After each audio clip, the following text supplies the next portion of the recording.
Shalom Israel, shalom, shalom, shalom. Hope everybody's doing well. Shout out SOT family, SOT San Antonio, SOT Cabo. I'm in Guatemala. I'm in Yataza in London. The brothers and sisters in Cali and Atlanta. Hope everybody's doing well today. Also shout out to SOW family out in Houston, Quatazop. Zion in Rochester, New York, and Kazaki out there in VA. Hope everybody's doing well today. Just a reminder, for those of y'all who haven't, well, I'm going to leave it at this. For our camp and our school, just a reminder that we have a food list for the sisters. Make sure you guys sit back and contribute to the food list. And like I joked about, last year about this is just bringing cookies and some Capri Sun. Actually bring something and contribute to what matters for this gathering next week for the Feast of Tabernacles. It's unfair that a handful of sisters carry the brunt and the load, and that responsibility isn't evenly distributed. So make sure, sisters, you guys contribute and bring to the table what you need to bring to the table. Kariah, there's some more tables in the back. Make sure you fill these tables out. There should be 2 more over here. Okay? Thank you, sir. But just a little heads up. Hope everybody's doing well. We're going to get started after these prayers. So, Amajim Wapanya, Yirah Shalom. Just us. That's the priest slide. All right. Carl, hurry up. Whatever you're going to do it quick. We're about to send our prayers up. There ain't no more tables over So how are we missing? Are the tables in there? How are we missing tables?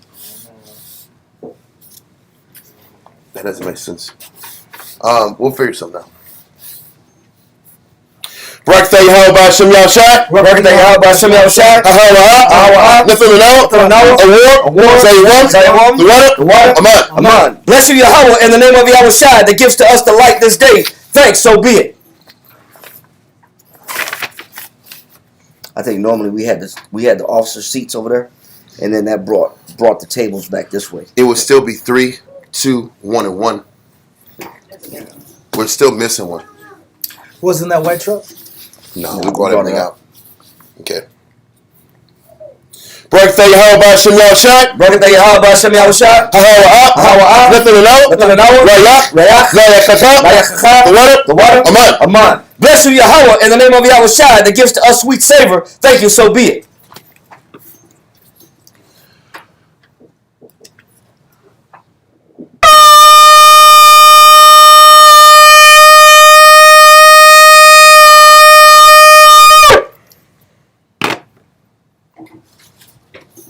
Imagine Wapanya, Yirah Shalom. Stand and face Jerusalem. I go check it. It's not there. We're going to take a quick pick and we'll get it in a second. Barakatah Yahweh B'Hashem Yahushua. Barakatah Yahweh B'Hashem Yahushua. Ahawa'ah. Hashabbat. Bashalom. The water. Aman. Bless you, Yahweh, in the name of Yahushua that gives us the Sabbath in peace. Thank you, so be it. Psalms 121.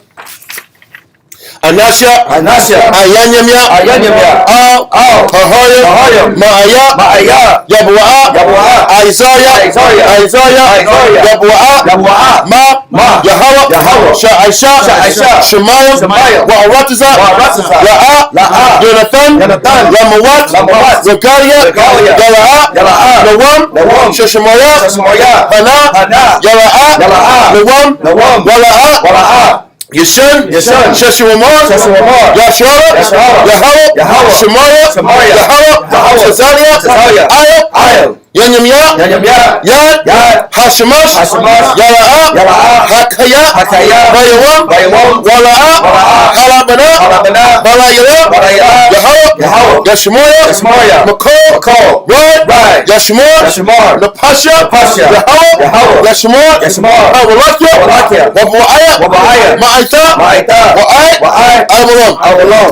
Aman. Psalms 121 in English.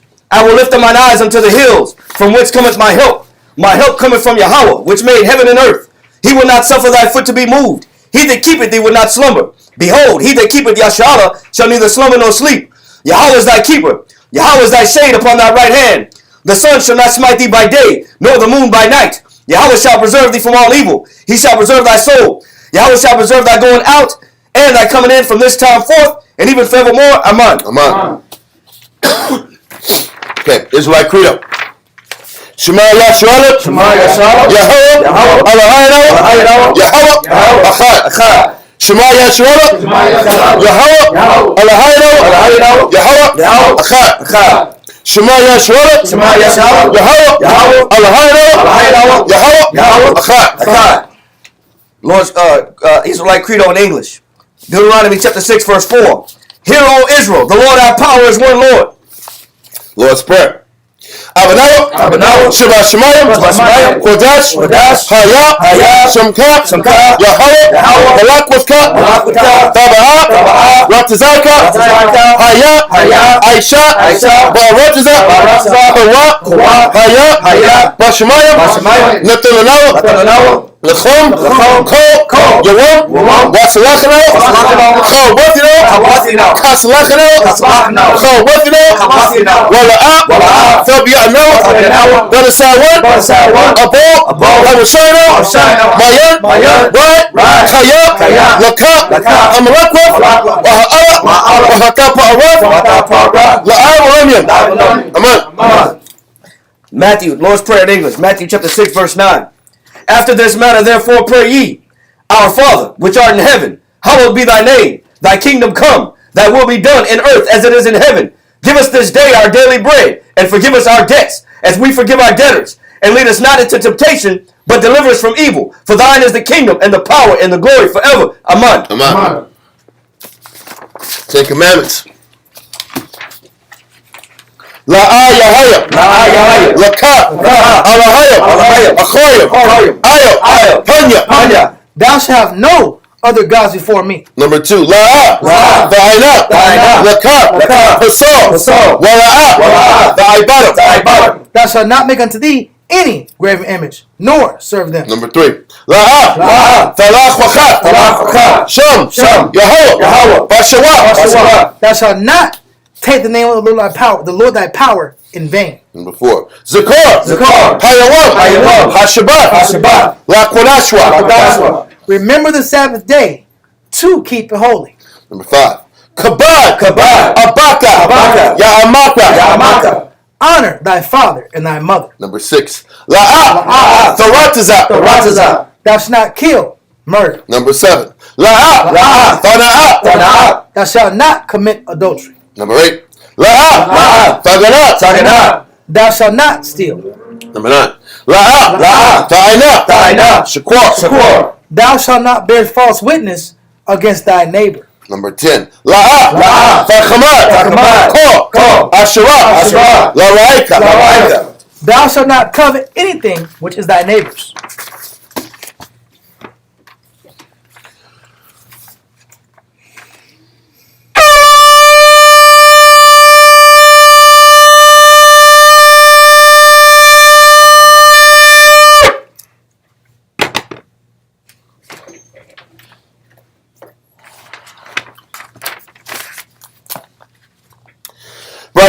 Ba'ashem Yahshai,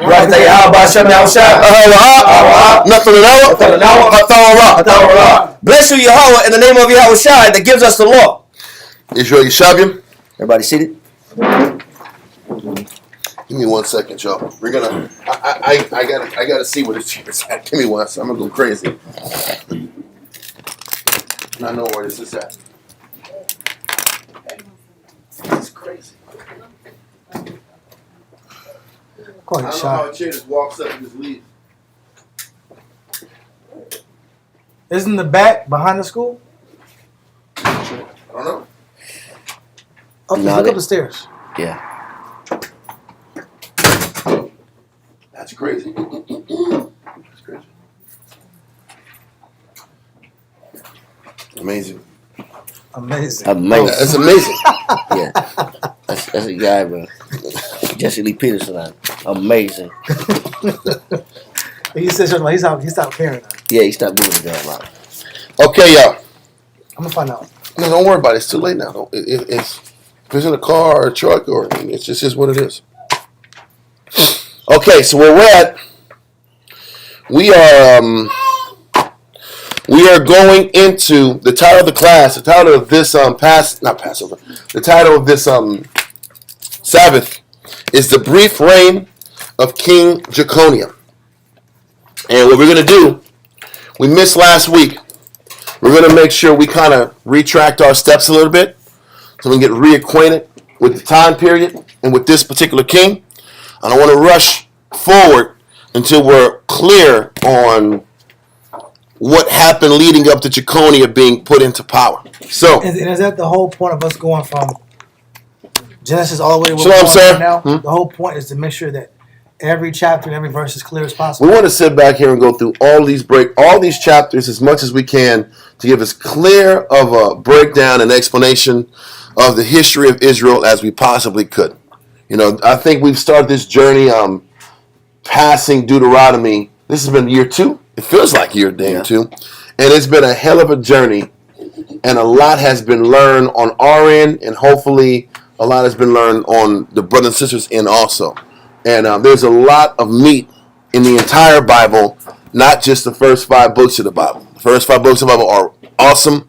Genesis all the way to Deuteronomy. There's great information, great scriptures, great lessons. But the lessons continue and give more clarity about the nature of our people as you continue to push forward throughout our history. And this is why it was so important that we did this and started this 2 to 3 years ago. So now we're here at not the end of our nation, but the end of our power, the end of our national power. We really weren't a power, to be honest with you, for a while. We've been a vassal state for many years. We were vassals at this present time to Babylon. We were vassals to Egypt. And before we were vassals to Egypt, we were vassals to the Assyrian Empire. So it's not like we really had a lot of independence for quite some time.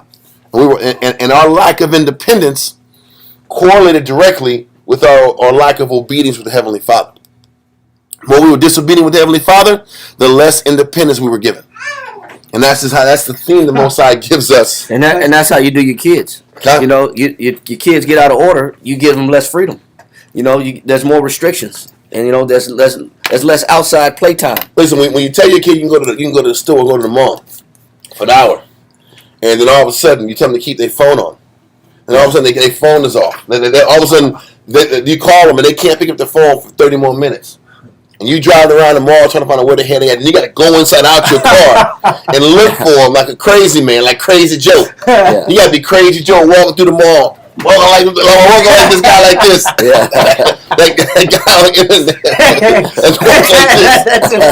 You walking like this looking for where your daughter's at. You sitting back here going crazy, and I just forgot my phone was off, or I took my volume down, or I had it on silent. It was like, you know what? You conveniently lost your communication. I'ma conveniently forget to say yes when you want to come here the next time. Yeah, I'm gonna sit back and I don't know. I forgot. I didn't get the text message.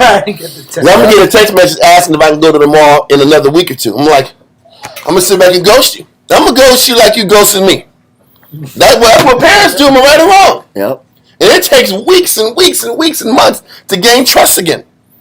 So this is how the Most High has been gradually breaking us down when the southern kingdom of Judah started breaking the law. So we're going to kind of go back into a recollection real quick from the time of Josiah all the way down to present time Jeconiah in 1 Ezra chapter 1, verse 33 through 46. Kariah salute you. Yeah, Kariah's on. Mm-hmm.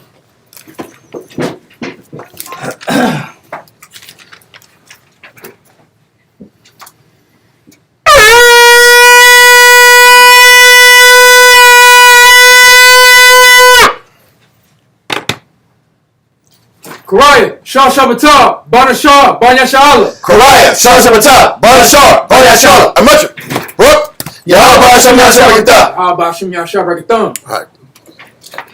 I think that chair was put in the truck, man, because that extra chair that was on top of the seat's gone too. We had an extra chair that was broken. Anyway, this is driving me crazy, man. I'm just on my mind. I'm talking scriptures and I can't get these damn chairs out my mind. Yeah, chair demon. Like, who stole it? Who gonna walk off with a damn chair in the middle of class. Ain't like this chair's fancy. Ain't got no gold on it. Why you want it? What you want it for? Yeah. Anyway, okay, let's read this in First Ezra, man.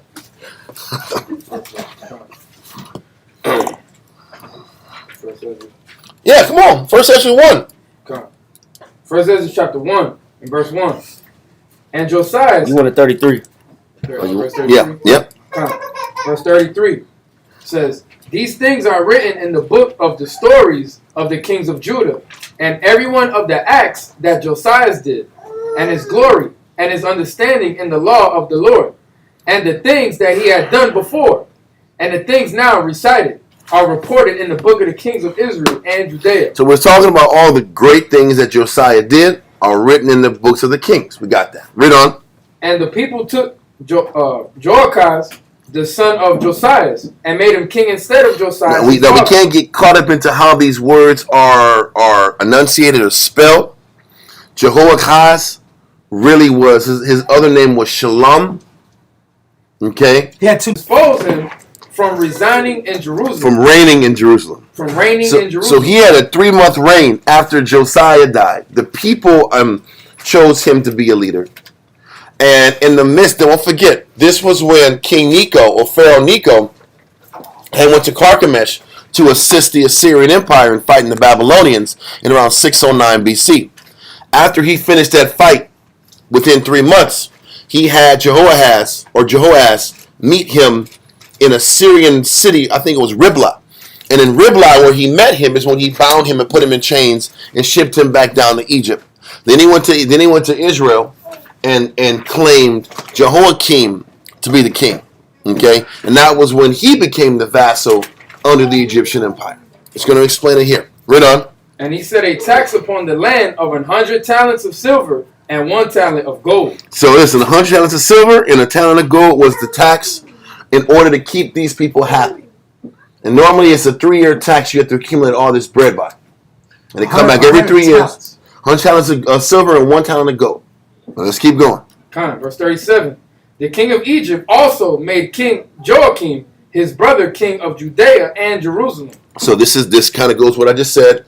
King Pharaoh, or Pharaoh Necho, came down after he subjugated Shalom, King Shalom. He sat back and ordered another guy to be king. Read on. Verse 38. And he bound Joachim and the nobles, but Zarachis, his brother, he apprehended and brought him out of Egypt. So listen, read verse 38 again. Verse 38.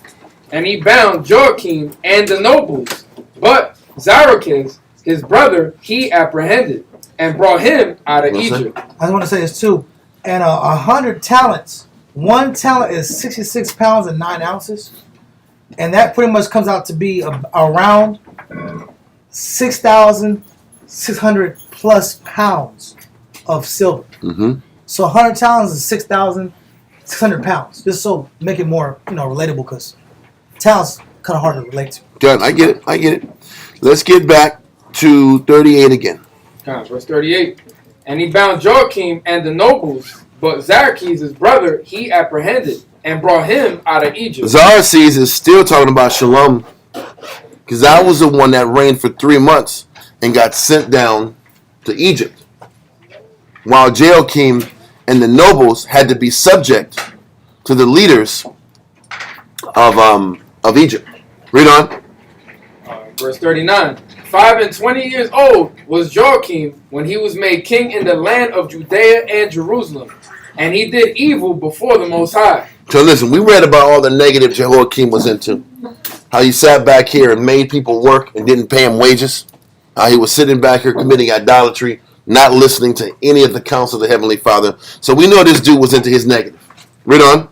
Verse 40. Wherefore, against him, Nebuchadnezzar, the king of Babylon, came up and bound him with a chain of brass and carried him unto Babylon. This account talks about Jehoiakim getting taken as a captive and sent to Babylon.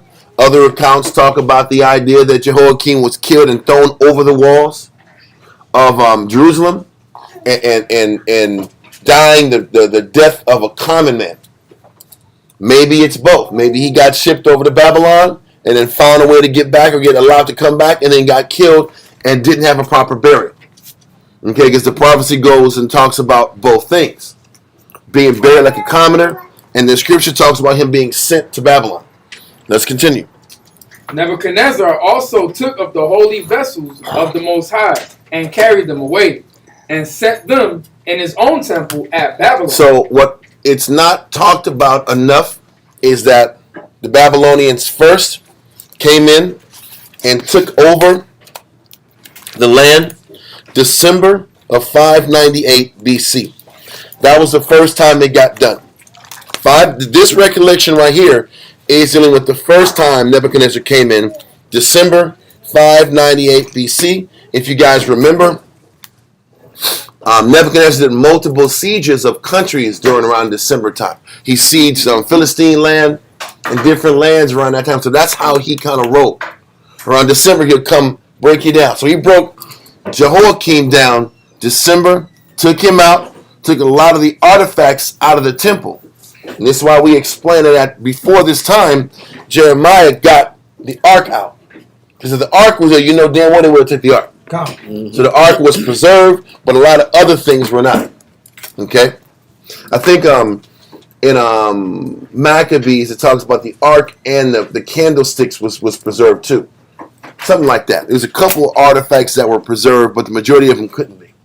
So, let's continue. Verse 42.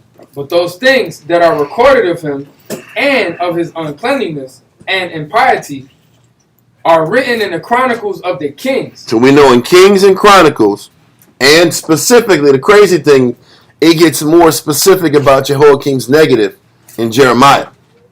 But let's continue. Verse 43. And Joachim his son reigned in his stead. And now we're dealing with Joachim. Joachim is the son. Okay, let me say this right. These names get confusing. This says Joachim. This is really Jeconiah. Don't forget, when you're sitting back here and reading some of this apocrypha, the verbiage of these names are in Greek. That's why you get these weird spellings like you read Nebuchadnezzar, like Nebuchadnezzar. It doesn't say Nebuchadnezzar. It says Nabuchodonosor. Like what the hell's going on here? But that's Nebuchadnezzar. It's the Greek spelling and Greek communication of Nebuchadnezzar. So you're saying Joachim is who? Joachim right here is Jeconiah. Because Jeconiah is the son of Jehoiakim in the scriptures. Okay? So Jehoiakim died or got shipped out to Babylon 598 BC, December of 598 BC. But then 3 months later, I'm getting ahead of myself. After Jehoiakim gets pulled out, his son Jeconiah is in power. Okay? We're going to stop it there. Read on. Verse 43. And Joachim his son reigned in his stead. He was made king being 18 years old. He was 18 years old and was given the responsibility of being the king. Read on. And reigned but 3 months and 10 days in Jerusalem. And that's why the title of this class is The Brief Reign of King Jeconiah. This guy was only in power for 3 months. 3 months and 10 days. Very similar to Josiah's first son that was in power for 3 months before Pharaoh Necho took him out. Okay, read on. And did evil before the Most High. I don't know how much evil how much evil can you do in 3 months? How much wickedness can you do? How much ruining can you do in 3 months? I guess a lot. You're just gonna strip away all the laws, man. That's still a lot. Like You're changing the whole culture in 3 months? Or you must be keeping the show rolling the same way it is. Yeah. Because a lot of times the evil was based upon the allowance of the princes to flex their weight and authority amongst the people in the nation. What made great men great wasn't just that they were pious towards the Heavenly Father. It was also whether it was King Hezekiah or King Hezekiah or Josiah, they didn't allow the princes and other leaders that had influence to get in the way of what they were building. That's what made them righteous as well. So, what's that? I'll answer one question. And these princes were all related to David? Some of them were. No. It was princes and then nobles. It was people. Okay. It was princes of the princely line, Okay. and it was people who had land ownership. Okay. Your nobles were like just people were the elites. Yeah. People who made money, the guys who invested in Bitcoin early. You know what I mean? Yeah. You get what I'm saying. People who sat back here and oil men, people who sugar rich in oil, Make good decisions. make good business decisions, and now they got an opinion now. Yeah. Now they want influence. Now they have influence. So it was those people and the priest who had influence. All were swaying the kings to manipulate him or them to get what they wanted. That's what made kings wicked also. It was what kings allowed other men to do with their power. Okay? So I would put two and two together and imagine that's what Jeconiah did that was worse. You allowed the system to keep going. You allowed people to operate the way they were operating when the father was in power. So, let's continue. Verse 45. So after a year, Nebuchadnezzar sent and caused him to be brought into Babylon Read on. I'm sorry. with the holy vessels of the Most High. Now that's wrong, because it wasn't after a year. It was within 3 months. Within 3 months is when they sat back here and took him out. He was in power for 3 months. Within that 3 months, he came in there, took him out, and took another batch of Israelites and sent them back to Babylon. We're gonna go. We're gonna go into different accounts so the story can be a lot more clear. I want to make sure y'all understand. I'm not just adding things or taking away from the scriptures. It said a year, but historically in Kings and Chronicles it said after the 3 months he was in power, Nebuchadnezzar came back. Why 3 months? If Nebuchadnezzar got there on December 9th and Jehoiakim, the King Jehoiakim, came in and opened the gates immediately, so there was no siege needed. Jehoiakim opened the gates with the intention that if I open the gates, he's not going to kill me. But he had been withdrawing his taxes. He didn't drop his bread for 6 years. Well. He was 2 months. He was 2 payments behind. Listen, 2 payments. Ain't nobody listen to nothing, man. You owe me gold. You owe me bread. You know, one payment of 3 years. It may been a drought. It may have been bad weather. You know, you can explain. You 6 years behind. Ain't no explanation. Brother, and he said, where's the money then? Yeah. Oh, you sent the money to Egypt. It went somewhere. Listen, if you're paying for protection, that means you're paying for protection. If you're banking on Egypt to come, that means you gave them the money. You hooked him up against me. Why else would Egypt come? Yeah. Why is Egypt going to spend resources and men, all this food and supplies to get an army up here if you didn't pay them? Mm-hmm. That's the point. So within that 3 months, what happened is Nebuchadnezzar came in. It was no fight and resistance from King Jehoiakim. They ransacked the place and left. Nebuchadnezzar had to wait till the winter freeze left. That's why he waited 3 months. He went to the end of winter, then he came in April and got what was his and did a more thorough breakdown of the kingdom. That's why it was only 3 months and 10 days. He went till the season was over. The frost had dried up already or melted. Okay? So, Karai? Yes, sir. Yeah, if we could switch readers real quick. Okay. Nagaha, real quick, sir. We'll salute you in a second, but let's get reading. First Ezra chapter 1 and verse 45. Let's do 45. First Ezra chapter 1, verse 45. Let's do 44 just to make sure the story flows proper. Verse 44. And reigned but 3 months and 10 days in Jerusalem, and did evil before the Lord. So he only reigned for 3 months. Read on. So after a year, Nebuchadnezzar sent and caused him to be brought into Babylon with the holy vessels of the Most High. So you know what it says after the year? What it's saying is after the year ended. After the year ended, he came back. After obviously the calendar year ended. The Roman calendar year ended, which was after December. After the calendar year ended, then he came in within that 3 month time and took out Jeconiah. That makes sense? Let's continue. Verse 46. and made Zedekiah king of Judea and Jerusalem when he was 21 years old. So what they end up doing is taking out Jeconiah and bringing in Zedekiah. Read on. And he reigned 11 years. And then after the 11 years is when everything fell apart. It was already falling apart after the second batch of people were taken out. If I'm not mistaken from reading, the first invasion in December of 598 BC, Nebuchadnezzar took away 3,000 people. When he came back to Jerusalem the second time, he took away 10,000 people. And we're going to go into what type of caliber the 10,000 people he took were of. We'll go into that as we get into the class in the scriptures. But there was a certain caliber of men and women that he took that second time around, that after he did it, he truly crippled the city and the nation from there on out. And don't forget, we're only chronicling Jerusalem. A lot of the outer cities were getting conquered too. Okay, they were getting conquered too. So, let that go. And we're going to go to, I'm going to read some literature about Judah surrendering, so we get a little feel of what's going on.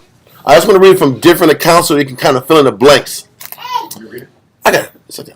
In 597 BC, Nebuchadnezzar's seventh regnal year, meaning his seventh year in power, he came into power in 605 BC. He came in power in 605 BC, so his seventh year will be 598. He returned, retaking the parts of the Levant that he had lost to Necho a few years earlier. We talked about how Necho had won a couple battles, and it gave Jehoiakim this false confidence that Egypt will win. Yeah. We went into that. Okay. As before, Nebuchadnezzar dealt harshly with Philistia. We read about that also when he came and took out the Philistines. And that was when everybody was praying. And Jeremiah wrote that letter and that prophecies. And everybody was willing to listen until they found out it was Jeremiah that wrote it. Then they said, oh, we ain't listening. Remember that? Yeah. So, as before, Nebuchadnezzar dealt harshly with Philistia, taking Gaza and Ashdod, which were the principal cities of Philistines. We learn of this from a prism found in Babylon, scrolls writing, known as the Istanbul prism, since this is where it is now displayed, which refers to building projects Nebuchadnezzar engaged in during his seventh regnal year. Thus, when Nebuchadnezzar appeared at the gates of Jerusalem, he was already the dominant power in the Levant again. When Nebuchadnezzar returned, Jehoiakim likely hoped till his last that Pharaoh Necho would save Judah, but it was not to be. Jehoiakim slept with his fathers, and his son Jeconiah succeeded him as king. I'll go into that later, because that's in the verses. Jehoiakim's death left his 18-year-old son and heir Jehoiachin to pay the price of the rebellion, and he surrendered without a fight to Nebuchadnezzar on the 2nd of Adar, 597 BC, shortly after ascending the throne 3 months in time. Let's see.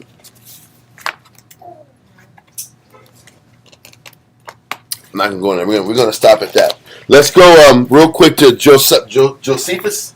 Let's go to Josephus. Book 10.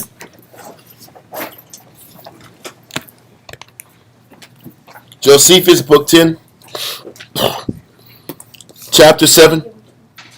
Paragraph 1. Josephus, book 10. Chapter 7. Paragraph 1. Josephus, book 10. Chapter 7. Paragraph 1.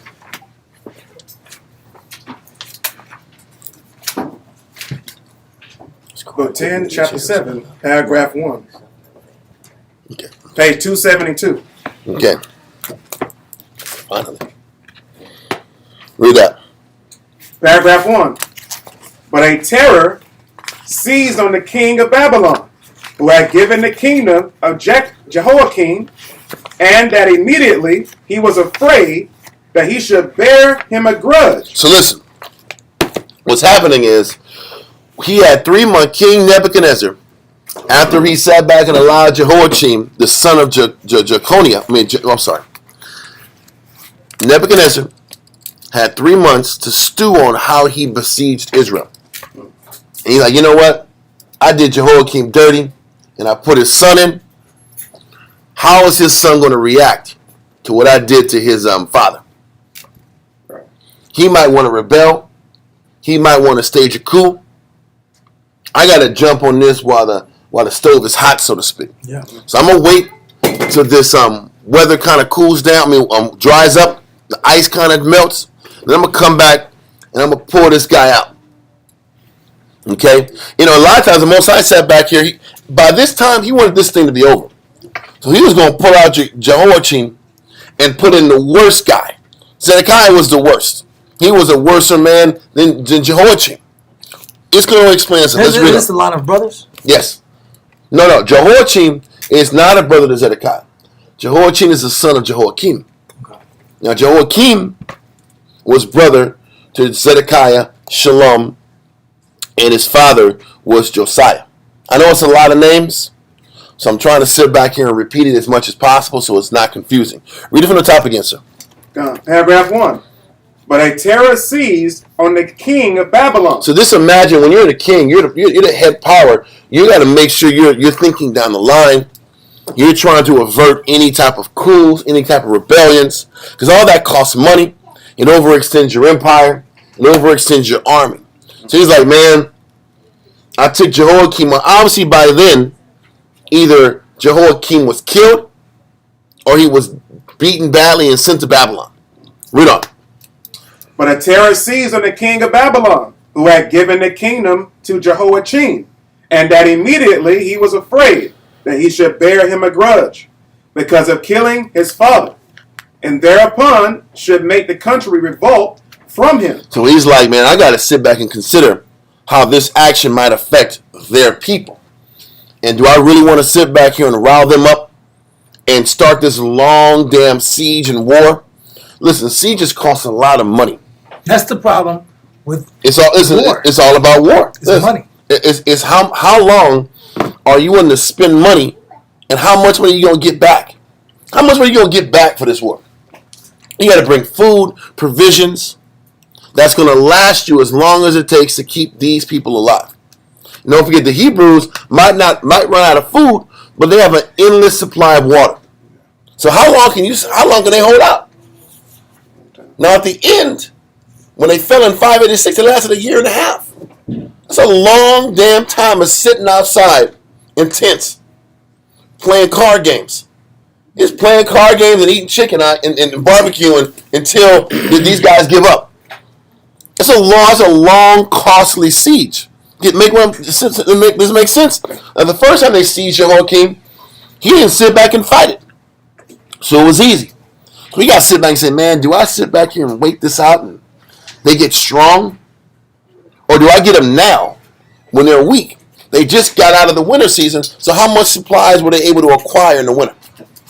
So strategically, it makes sense to come back and get them quickly, right before the spring comes, and you get access to the harvest, which can sustain these battles even that much longer. And saves your money because your army got to eat. Well, that's my point. Mm-hmm. So you can sit back and eat off of all the farmers outside of Jerusalem. Yes.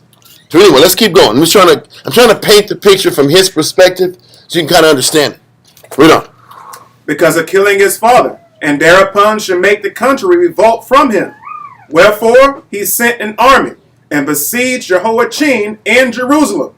But because he was of a gentle and just disposition. So once again, Josephus says he had a gentle and just disposition. The scripture said he was wicked. So you always go to the scriptures when there's discrepancy in any type of information. He might have been gentle, and he might have been. Listen, it's one thing if you're a leader to be the nice guy. The nice guy. Or I'm gonna say this: it's one thing to follow the law yourself and to be a good person yourself.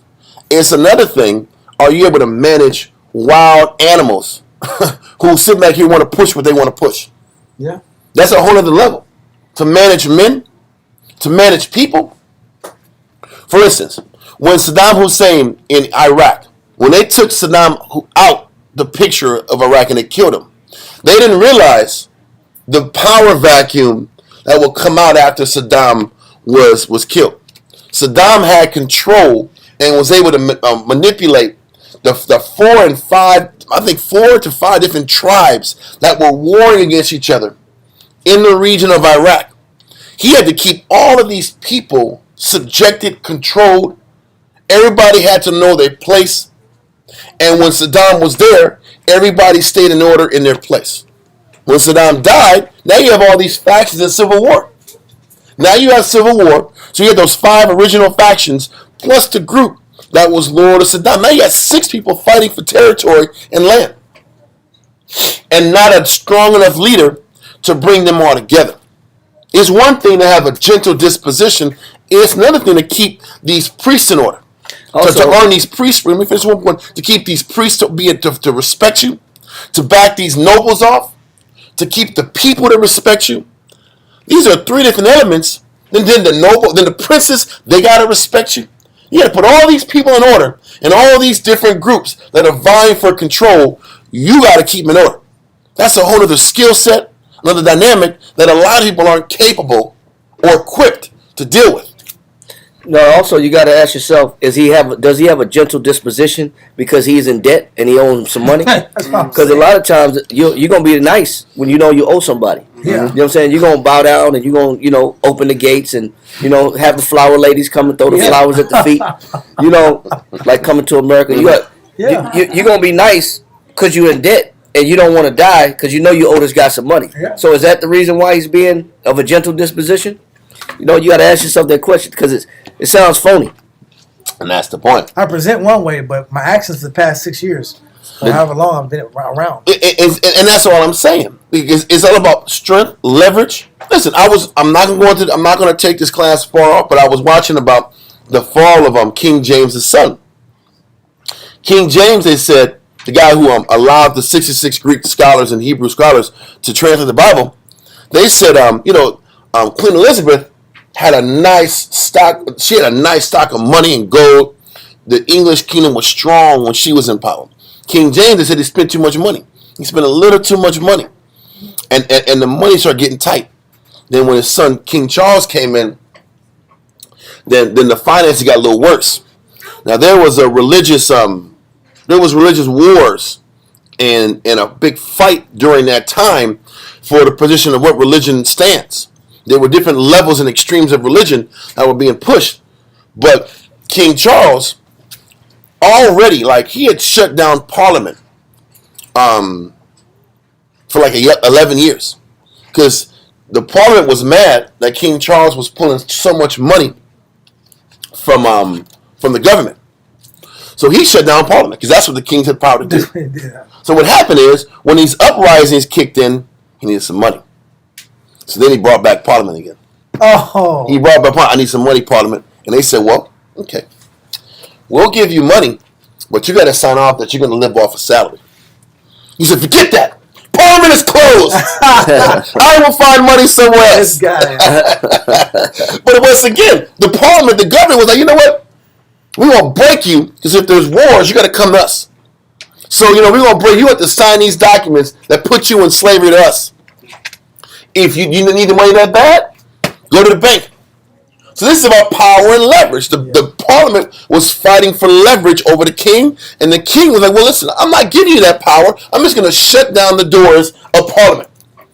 So you're all going to be stuck, no power. And it was a back and forth with the Parliament and the king. Government shutting down now. Well, that's my point. We're still about that power struggle. Mm-hmm. But this is what makes a leader a leader. Can you sit back here and navigate everybody else's personal interest groups coming and pulling in to the direction you're trying to take the body? So Jeconiah might have been a gentle disposition, but could he manage these power figures? Could he manage these egos? Could he do the job efficiently? Could he keep the priests respecting him like Josiah did? Could they keep the princes and nobles respecting him? Could he win the love of the people in the congregation? That's hard work. And not everybody is built to handle that type of work. So, okay, he might have been gentle, but that don't mean he was a leader and a proper king. That makes sense? Okay. So go back to the gentle disposition part. Okay. Line 100. But because he was of a gentle and just disposition, he did not desire to see the city endangered on his account. But he took... And he was scared of them horses and all them soldiers out there. And he thought if I surrender, they won't kill me. Let's be honest. If I surrender, they won't kill me. But keep going. But he took his mother and kindred. Why you bring your mama out? Come on, man. Why you bring your mama out with you? Hey, you was scared. He brought his mama out holding. He was holding his hand, holding her hand, all scared. Like, go out there. If you're gonna do it, do it. So he brought his mama out and his kids and his woman out. Read that part again. That was kind of whack. But he took... This is war, right? This is war.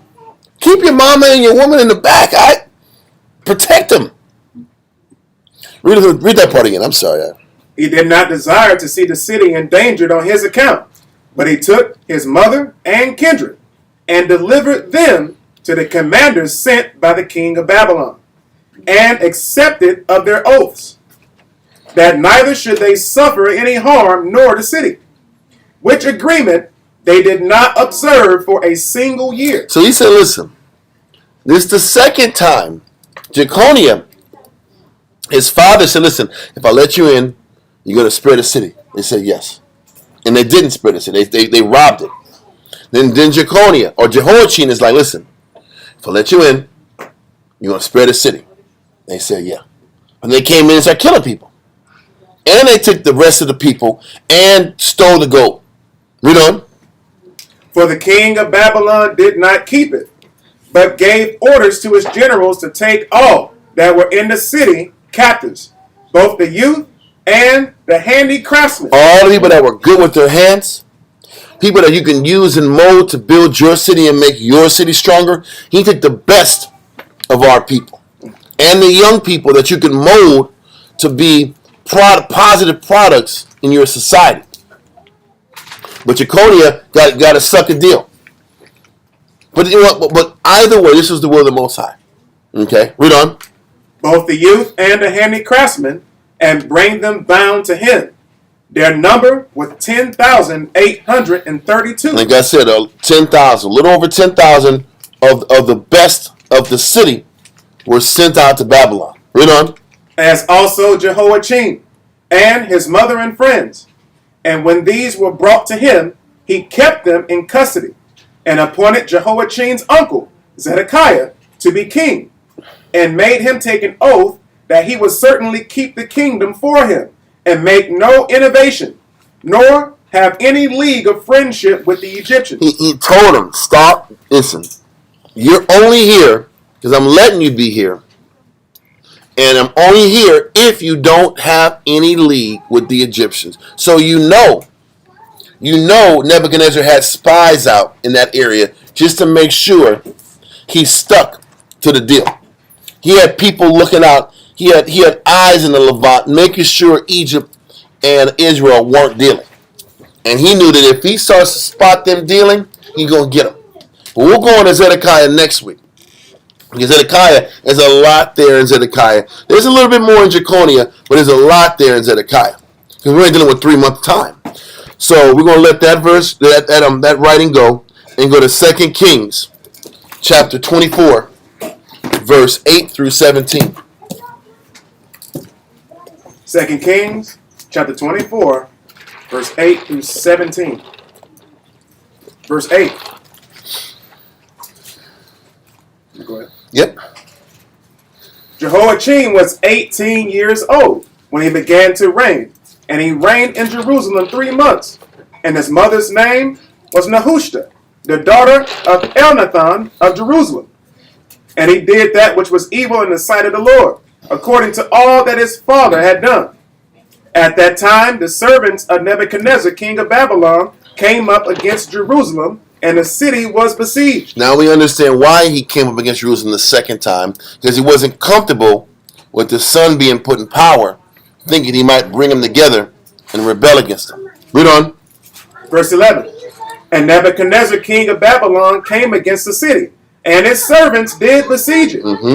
And Jehoiachin, the king of Judah, went out to the king of Babylon, he and his mother, and his servants, and his princes, and his officers, And the king of Babylon took him in the 8th year of his reign. Okay, read on. And he carried out thence all the treasures of the house of the Most High, and the treasures of the king's house, and cut in pieces all the vessels of gold which Solomon, king of Israel, had made in the temple of the Most High, as the Most High had said. They sit back here and completely strip the temple bare. It was just wood in there now. Remember, it was wood, and then it was gold laid over it. Listen, they took all the damn gold, and it was just wood strips left. The wood foundation. He broke it down completely. Read on.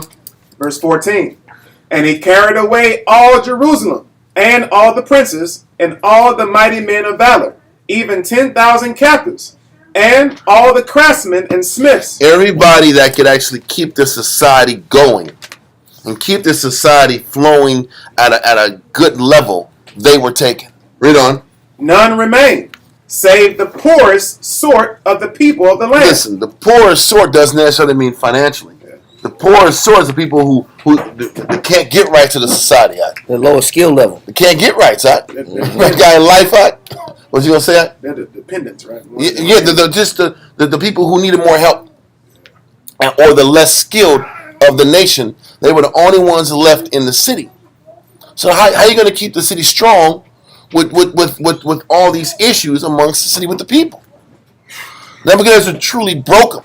He took the best of their material, the gold, the items, the silver, the precious items of the king's house, and all the people who had skills.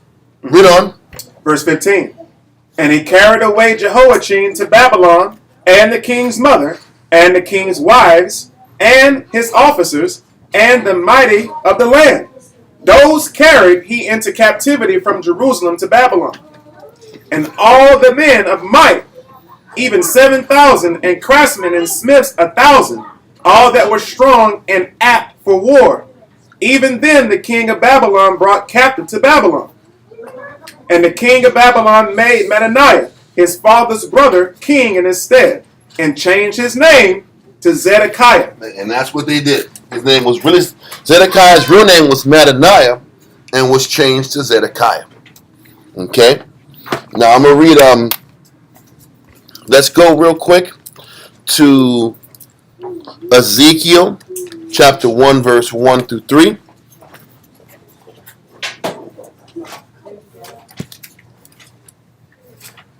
Ezekiel chapter 1, verse 1. And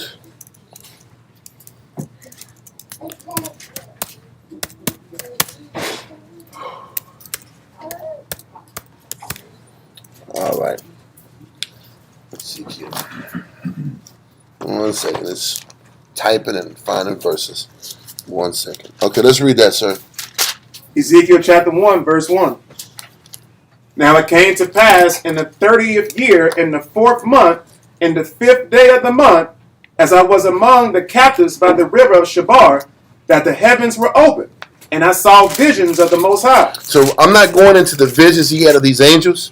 I'm just going to go into this timeline of Ezekiel and how long he was in Babylon for at this time. So read on. In the 5th day of the month, which was the 5th year of King Jehoiachin's captivity. So the 5th year, he was in the 5th year of King Jehoiakim's captivity in Babylon. Okay, the 5th year means it was like 592. Now, when you read Ezekiel, Ezekiel's writing was chronologically correct. Jeremiah's writing was not. So as we get into King Zedekiah's reign, we'll start reading about the things and the visions that Ezekiel saw, and they were tied into what was happening to the fall of Jerusalem at the same time. But I'm just going here to explain that Ezekiel was writing at this time in the 5th year of Jehoiakim's reign, which means he went into captivity. He was a Levite priest, for us who don't know. He was a Levite priest, and he was sent out on that second mission, that second phase. Daniel was sent out the first phase with Jehoiakim. Okay? He was with the youths. If I'm not mistaken, Nebuchadnezzar took I think it was 3,000 youth, young people, young princes, and sent them to Babylon first. Then they got 10,800 of the priests and the skilled people and sent them out the second time. So Ezekiel was with the second batch of people. Okay, read on. Verse 3. But the word of the Most High came expressly unto Ezekiel the priest, the son of Buzi, in the land of the Chaldeans by the river Shabar. And the hand of the Most High was there upon him. So I just went to that verse to explain.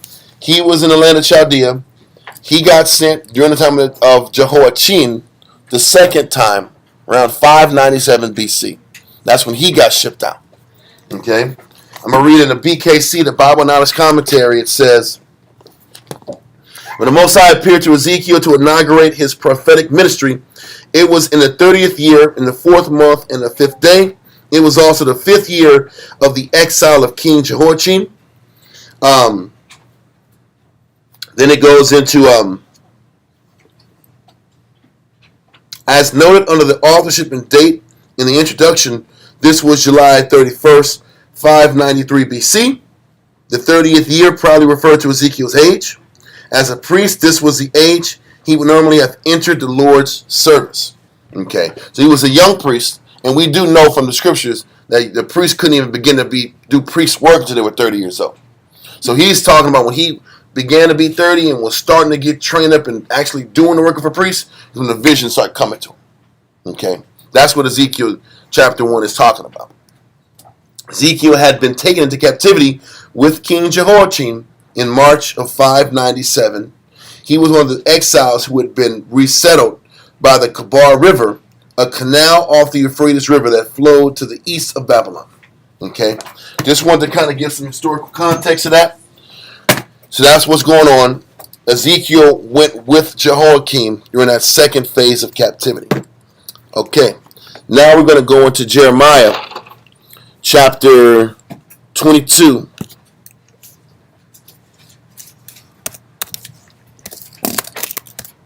Verse 24. Matter of fact, 22 verse 24 through 30. Let me see. Yeah, that's cool. I don't want to go to Chronicles. It says the same thing. Okay, let's do the Jeremiah 22, verse 24. Okay.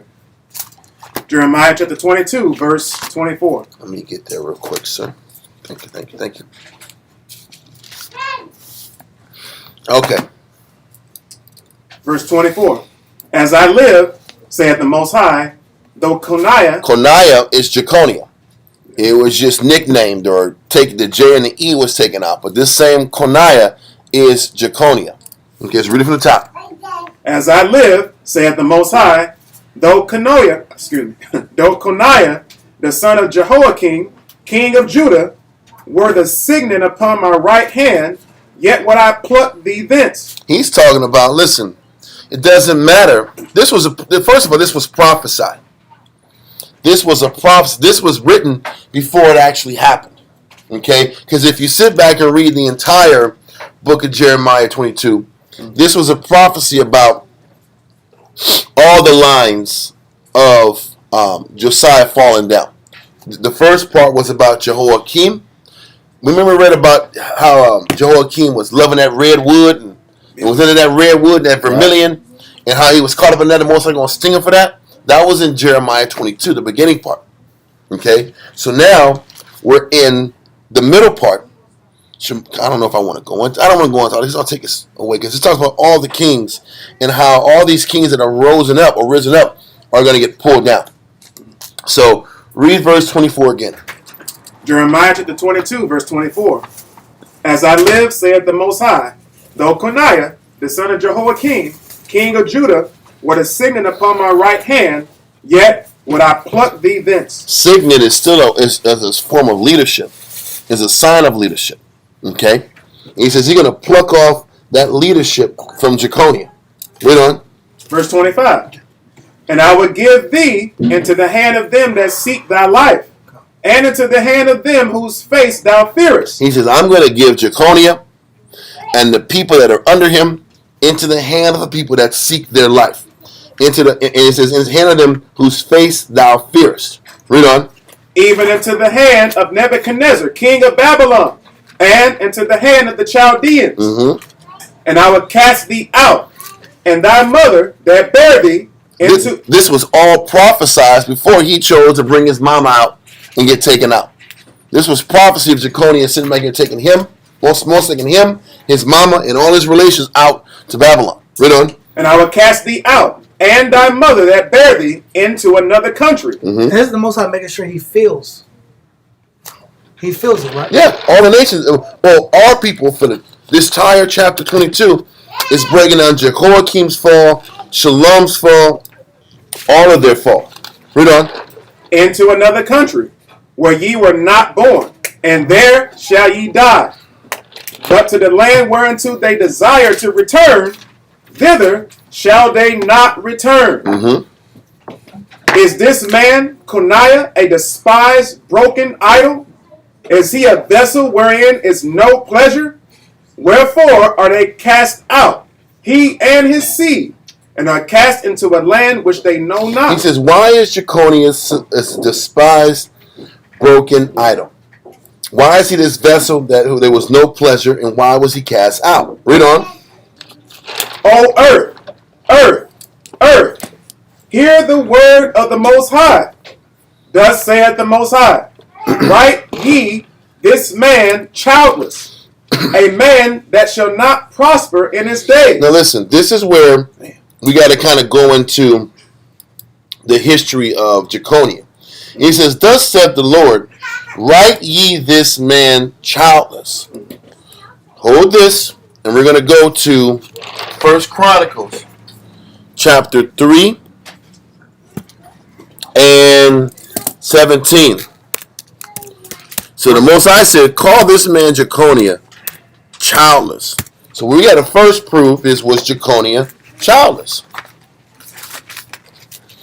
1 Chronicles 3 and 17. 1 Chronicles chapter 3, verse 17. And the sons of Jeconiah. Jeconiah. Read on. And the sons of Jeconiah. Asir, Salathiel, his son. So listen, he had two sons. I only correct you because it didn't matter how you said it, but I want to make sure people know this is the same guy we're talking about. Yeah. When you read 1 Chronicles 3, it gives you the lineage of David all the way down through his sons. So Jeconiah had two sons. Now we go back to Jeremiah chapter 22 and 30 again. Jeremiah chapter 22, verse 30. Thus saith the Most High, write ye this man childless, a man that shall not prosper in his days. So what it's saying is, it's not saying that he physically wasn't going to have any children. What he's saying is that his children and his lineage was not going to thrive. Okay? Read on.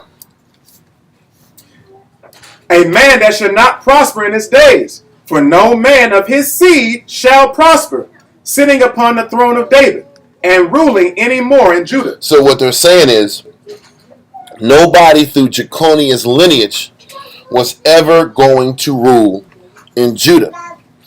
Why is this relevant? Guess what lineage and family line Christ went through?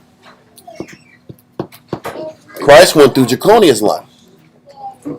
Christ was with Jeconiah's line. But the reason I'm even saying that is because people say, in order for this scripture to actually have to bear root, they say that Christ, the lineage that mattered, came through his mother. And that's not true. Okay, we're going to go into this real quick. Let's go to Matthew chapter 1. People do say that. Well, and they say that, because they said, this verse says that nobody through Jeconiah's line was going to prosper and sit on the throne of David. Yeah, because that's still the line of David. Was that? It's still the line of David. No doubt. But they're saying, the prophecy is saying Jeconiah's line, nobody's going to sit back and ascend to the throne of David. But when you sit back and go through, we're going to keep that First Chronicles 3 kind of in the back of our mind. And remember, his son was Salathiel and Asir. So let's go to Matthew. We're going to go back to this verse in Jeremiah. Let's go to Matthew 1. Let's go to Matthew 1, and I'm trying to. I'm sorry. It is 11, I think, but it's Matthew 1, verse 1, 11 through 13, and 17. Okay. Matthew chapter 1, verse 11. Okay. No, read verse 1 first. Oh, I'm sorry. All right. Verse 1. Mm-hmm. The book of the generation of Yahushua, the son of David, the son of Abraham. So we know David, or Christ, came from the son of David and the son of Abraham. Okay? Read on. Give me verse 11. Verse 11. And Josiah. Stop. Josiah is Josiah, King Josiah. Read on. Begat Jeconiah. Okay, read on. And his brethren. Mm-hmm. About the time they were carried away to Babylon. Mm-hmm. And after they were brought to Babylon, Jeconiah begat Salathiel. Now listen, did Jeconiah begat, did Josiah begat Jeconiah, or did Josiah begat Jehoiakim, which begat Jeconiah? It's the latter. So it's just jumping and going through the lineage that Christ had. So Jehoiakim was part of that lineage. Jehoiakim had Jeconiah and his brethren about the time they were carried away to Babylon. Okay, and we know Jeconiah got sent to Babylon. Verse 12. Matthew chapter 1, verse 12. And after they were brought to Babylon. And after they were brought to Babylon, because Jeconiah was only 18 when he got captured. So he more like he didn't have kids at that time. Read on. And after they were brought to Babylon, Jeconiah begat Salathiel. Salathiel, which we read in 1 Chronicles 3 in verse 17, and Jeconiah, he says, the sons of Jeconiah, Asir and Salathiel, they're not talking about Asir, because we're still going through Christ's lineage. So Salathiel was the son, and then his lineage eventually brought Christ. Okay? So read verse 12 again. Okay. Matthew chapter 1, verse 12. And after they were brought to Babylon, Jeconiah begat Salathiel, and Salathiel begat Zerubbabel, and Zerubbabel begat Abiud, and Abiud begat Eliakim, and Eliakim begat Azor. So listen. All Jeremiah said is, after Jeconiah, they weren't going to be kings and esteemed upon as that royal seat. Okay? Then jump to verse 17. Verse 17. So all the generations from Abraham to David. So it gets you from Salathiel, Zerubbabel, all the way to Joseph. Okay? What people got to understand is when you read Matthew, Matthew gives the lineage of Christ from his father's side. Luke gives the lineage of Christ through his mother's side. Okay? In Luke, you get the lineage through Nathan. Through David's brother, Nathan. Okay? That, matter of fact, David's son, Nathan. David's son, Nathan, is the lineage of Mary. And Jeconiah is the lineage of Christ on his father's side. Now, what Esau wants to say is, Christ's lineage goes from the mother because of the prophecy in Jeremiah 23 saying Jeconiah wasn't going to have any king after himself through his lineage. But if you sit back and read the scriptures, that's not true either. We're going to prove that. Let's go real quick to St. John 18 and 36. John chapter 18, verse 36. Read that. Verse 36. Yahushua answered, my kingdom is not of this world. If my kingdom were of this world, then would my servants fight, that I should not be delivered to the Jews. But now is my kingdom not from hence. Okay, read that again. John chapter 18, verse 36. Yahushua answered, my kingdom is not of this world. If my kingdom were of this world, then would my servants fight, that I should not be Read on. that I should not be delivered to the Jews. But now is my kingdom not from hence. So what this verse is saying is what the prophecy said. This kingdom on earth wasn't Christ's anyway. So if they want to say Jeconiah was cursed and his line was cursed, okay, Christ is going to be the king for us at the end when he comes back. So on earth he wasn't going to be the king. Did he have any kingly power or kingly rulership when he was on earth? Not at all. So Esau likes to get technical and get overly technical with prophecy, but really, this is what Christ is talking about. This kingdom wasn't on his earth anyway. So I'm just trying to make sure when you read these things, you hear about these stories about the family line goes to the mother, the family line goes to the father. Yeah. And just because you're reading Jeremiah 23 about Jeconiah's line was cursed doesn't mean anything. Doesn't mean that now we go through the mother's line because Jeconiah's line is cursed. Jeconiah's line was cursed because he was wicked. And the Most High was breaking down our power. That don't mean since Christ came from that line, he was cursed too. I'm only going here. This isn't a question that y'all have. This is a question that scholars have, and I want to kind of like clarify that. Did you want that in numbers? In numbers. 1 and 18. Pedigree. House of the Father. House of the Fathers. Nah. Well, let's do it. Do it. Why not? Just quote it and read it. Yeah.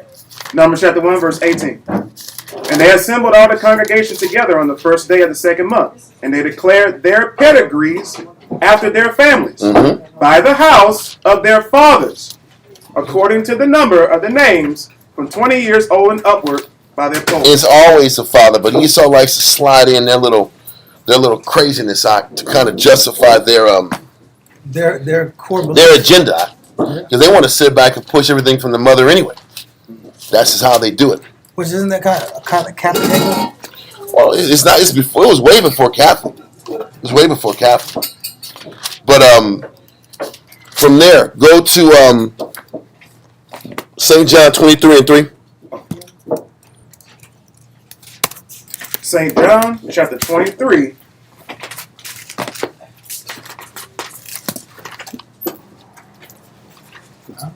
There's no 23. You need more? You know what? I said that. You know what? I read that. It's Luke 23 and 3, I think. Okay.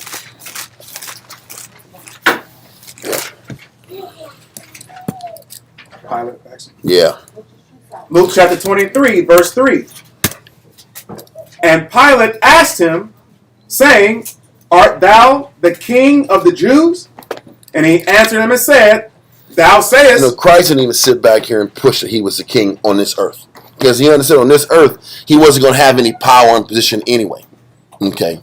So anyway, I always brought that up because I saw it and I was reading about how Esau likes to use that as a mechanism to say that the lineage came from the mother. It still goes into that damn the father's lineage had nothing to do with Christ's power, and that she was impregnated with.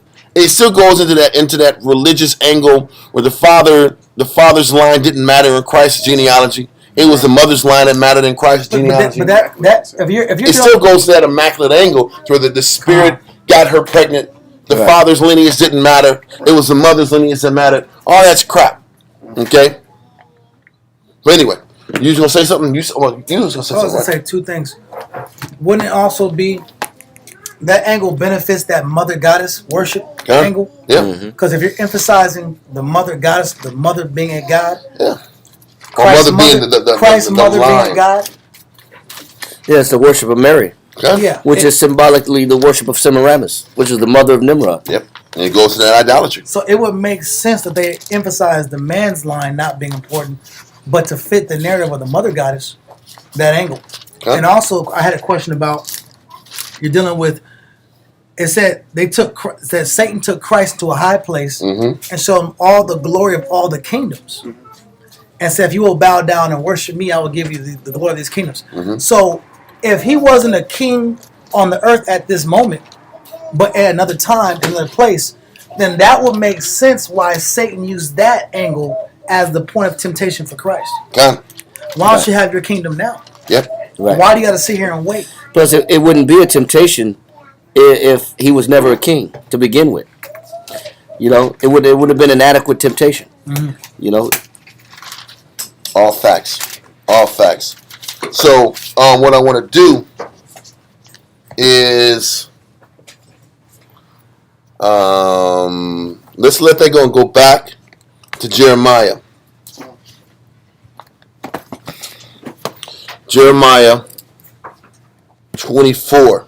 This class is going fast. I'm about to go into the other guys, Zedekiah. You want to crank up? Huh? we can do it. Listen, we can go to Zedekiah. I'm just like, I wasn't expecting to go to Zedekiah. I expected us to take our time here. Matter of fact, I need to go and get a book out of my car. I'm just trying to find a time. It's in the back. I mean, it's in the front, but it's in the back seat of the Back front seat. car. Yeah, the back seat. It's the blue book. Blue book, backseat. Yes. Huh. Okay, so we're in Jeremiah chapter 24, verse 1 through 7.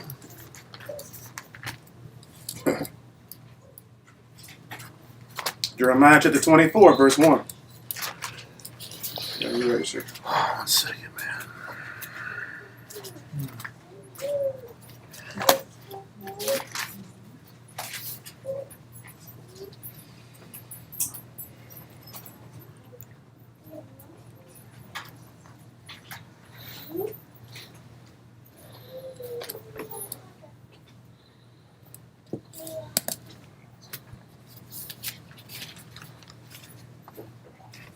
Okay, read it.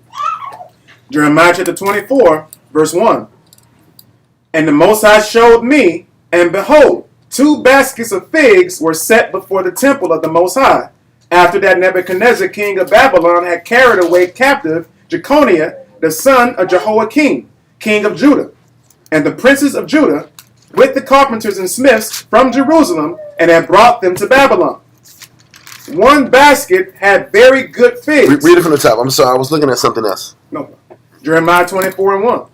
The Most High showed me, and behold, 2 baskets of figs were set before the temple of the Most High, after that Nebuchadnezzar, king of Babylon, had carried away captive Jeconiah, the son of Jehoiakim, king of Judah, and the princes of Judah, with the carpenters and smiths from Jerusalem, and had brought them to Babylon. Okay, so this is a prophecy that Jeremiah had, and it was a vision of these 2 sets of figs. Okay? And it's going to break down these 2 sets of figs in relation to this second batch of Israelites that got shipped out to Babylon under the reign of Jeconiah. Okay, read on. Verse 2. Thank you. 1 basket had very good figs, even like the figs that are first ripe. And the other basket had very naughty figs, which could not be eaten. They were so bad. You got the bad you got the bad figs and the good figs. So this is the story about the good figs and the bad figs. Okay, read on. Then said the Most High unto me, What seest thou, Jeremiah? And I said, Figs. The good figs, very good. And the evil, very evil. That cannot be eaten. They are so evil. And, you know, and the Bible is like almost like a children's book sometimes. Yeah. God. It's getting it real simple, real slow. He's like bad figs and good figs. But it's going to explain why one fig is bad and why one isn't. And what the Most is going to do with this dynamic. Read on. Verse 4. Again the word of the Most High came unto me, saying, Thus saith the Most High, the power of Israel, like these good figs, so will I acknowledge them that are carried away captive of Judah, whom I have sent out of this place into the land of the Chaldeans for their good. Check this out. He said, these good figs I sent out to Babylon. The Israelites that I could salvage, the ones that are worth a damn, I'm going to send them out. Jeez.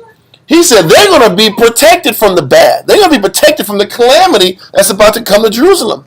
So as bad as it looks, that Nebuchadnezzar took 3,000 in the first breakdown, in 598 in the December, and 10,800 the second phase in April. He said they're gonna have it good. Better. They gonna have it. They gonna have it better than what's gonna come to these people for the next 11 years. He says I don't like these guys. You know, it's also proof though. He says they're evil figs. The ones that stay in Jerusalem, they're evil. The other ones I can work with, because he does later on. Hey, he says, build your families in Babylon. I'm gonna bring you back in 70 years.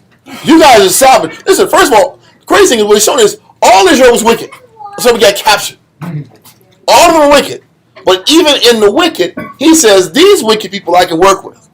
These wicked folks I don't want nothing to do with. This is what you're gonna read about. Because Most High been saying the whole head is sick. He been talking about how Israel's wicked this entire time, right or wrong. Covered. Israel's wicked. But now that Israel split up, he says the ones that were shipped out, they were the good of the wicked. They were the best of the wicked. It shows once again. We always go to Wisdom of Solomon 12. By the Most High perfectly distributes his power, and he's always fair. But we might go there. Point I want to hit up was that. You can go there if you want. I was going. What I was trying to say was that it establishes that when crazy cataclysmic events happen, the Most High is still fair with those that have a conscience towards Him. So we gotta have the same mindset too. Listen, I'm not saying we gotta be wicked, but listen, I'm not saying that. What I'm saying is, if the Most High creates destruction and sends these armies over here, or sends some crazy situations, the Most High still takes care of those who He thinks are gonna still have a heart towards Him. There's still some type of differentiation. Yep. Yeah. So it does for every piece of righteousness, every class, every breakdown, every submission, sacrifice you everything made counts. Every People be acting like you don't count on. Bro, listen, you better come to class. But you better read the everything, scriptures. listen, it was the wicked that went to class. You made that. Listen, what is he saying? There's different classifications of wicked people. There's different levels of wicked. There's like, I'm wicked and I'm not even trying to change at all. I can give a damn. And there's wicked because I haven't figured out how to control myself. Impulsive. Exactly. So the Most High is like, listen, with all that being said, he says the ones that are getting shipped out. Awesome. Thank you. The ones that are getting shipped out, they're the best of the bad batch. He says the bad figs, the evil figs. It sounds funny, but the evil figs, I'm keeping them here. And I don't want nothing to do with them. These evil figs, I don't want nothing to do with them. The ones that are in Jerusalem, you can have them. Because if he said they were going to go into captivity for 7 years, he was going to bring them back 70. Mm-hmm. 70 years. What were they going to be able to do when they did come back? Reestablish the society. Right. And I can work with these people. When you always say this, they can take the check and come back and get right. Yeah. That's what he's saying. He said these people are capable of falling and rebuilding themselves and coming back to serve me. These people, it don't matter how many times you beat them and you break them, they're not going to change. So I'm going to discard them, and I'm going to get them out of my face. Isn't that similar to Christ's mission, where He hung out with the publicans and sinners? Mm-hmm. Well, listen, I'm going to say this. Yes and no. Because with the Most High, like I've been pleading with these guys for generations. I know what's inside of them. By this time, he's like, these people need a slap on the wrist. They need to get taken away from their city. They need to be humbled, but then they can be salvaged. These evil figs that are still in Jerusalem, smiling and hanging out, they are beyond the change. They're beyond that road. It's over, bro. They're not turning back.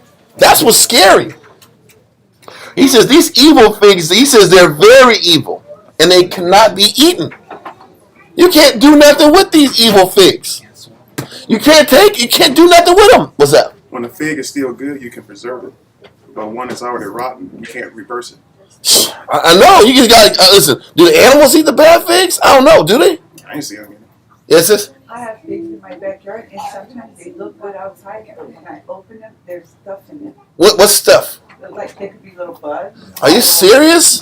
Yeah. So like I get them and I wash them and I use them just like that, but I've learned to cut them. Because right where the stem is at, There's a hole. Fall in it. Oh. Well, that's how figs germinate. There's a specific wasp that goes inside the figs, lay eggs, and then they pollinate. That's how figs pollinate, is through a particular wasp. So there's a hole in the back of the fig where the wasp goes in and out. So we eating bug figs? No. What's going on here? Yeah, sometimes they'll die in there, but that's why you got to open them up. But that's necessary for them to pollinate the tree. So do you eat the bug after you eat the bug? They'll fly out. They'll fly. Yeah. So the thing is, if the bug goes in and leaves, you can eat it still. No, I don't eat no bugs in the fig. Well, how do you know? How do you know they came and left? That's what I'm saying. You eat them, right? No, I heard What I'm saying, I'm only asking. I have no clue. So if you got this fig, and if the bug goes in there and it leaves, how you know it? How you know it went in there? What do you mean? How do you know it went in there? How you know it went in there and left? Or versus it not being touched ever? Well, I'm eating a fig. I want to know that in a fig that was bugless. I guess there's no figuring that out, right? What bug you talking about? Whatever bug is in there, yeah. Figuring it out, yeah. How you figure? Yeah, you figuring it How out. do you figure it? Anyway, bad figs, good figs. Okay, let's go back. Let me read this one scripture real Please quick. do. Please do. Ecclesiastes chapter 38, start at verse 28. Okay. Ecclesiasticus chapter 38, verse 28. Go to 25 real quick. Just read fast. No, take your time. 38 and what? 25. 25 to what? 25 to 33. Okay, take your time. Ecclesiasticus chapter 38, verse 25. To 34. Might as well just finish it up. Okay. Read that. Verse 25. How can we get wisdom that holdeth the plow? Right. Excuse me. Yeah, so when you look at this parable of the figs in the Jeremiah 24, he said that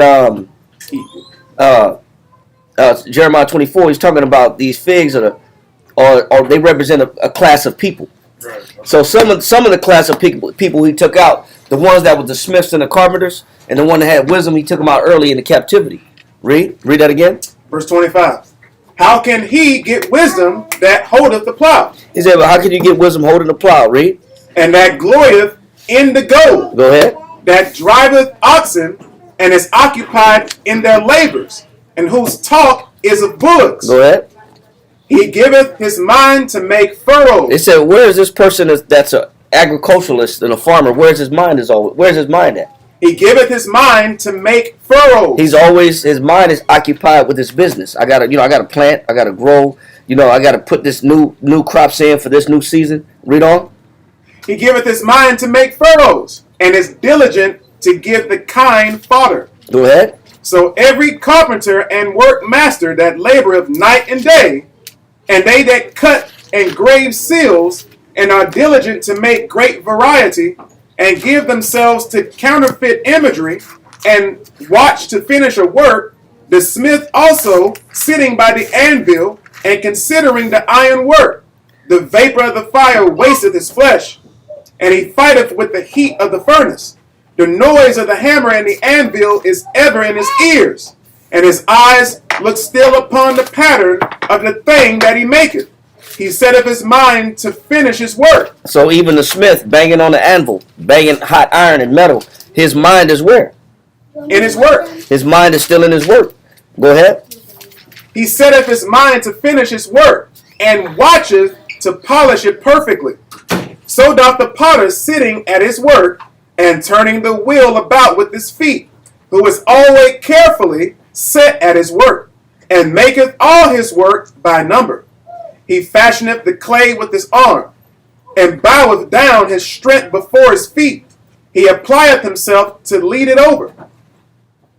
And he is diligent to make clean the furnace. So all these individuals, whether it be the agriculturalist, whether it be the ironsmith, the blacksmith, whether it be the potter working clay, they all possess a particular skill. They all have a skill, and their mind is on their skill. Their mind is always occupied with their particular business and the skill that they possess. Read on. Verse 31. All these trust to their hands, Go ahead. and everyone is wise in his work. Go ahead. It said everyone is wise in his work. Read.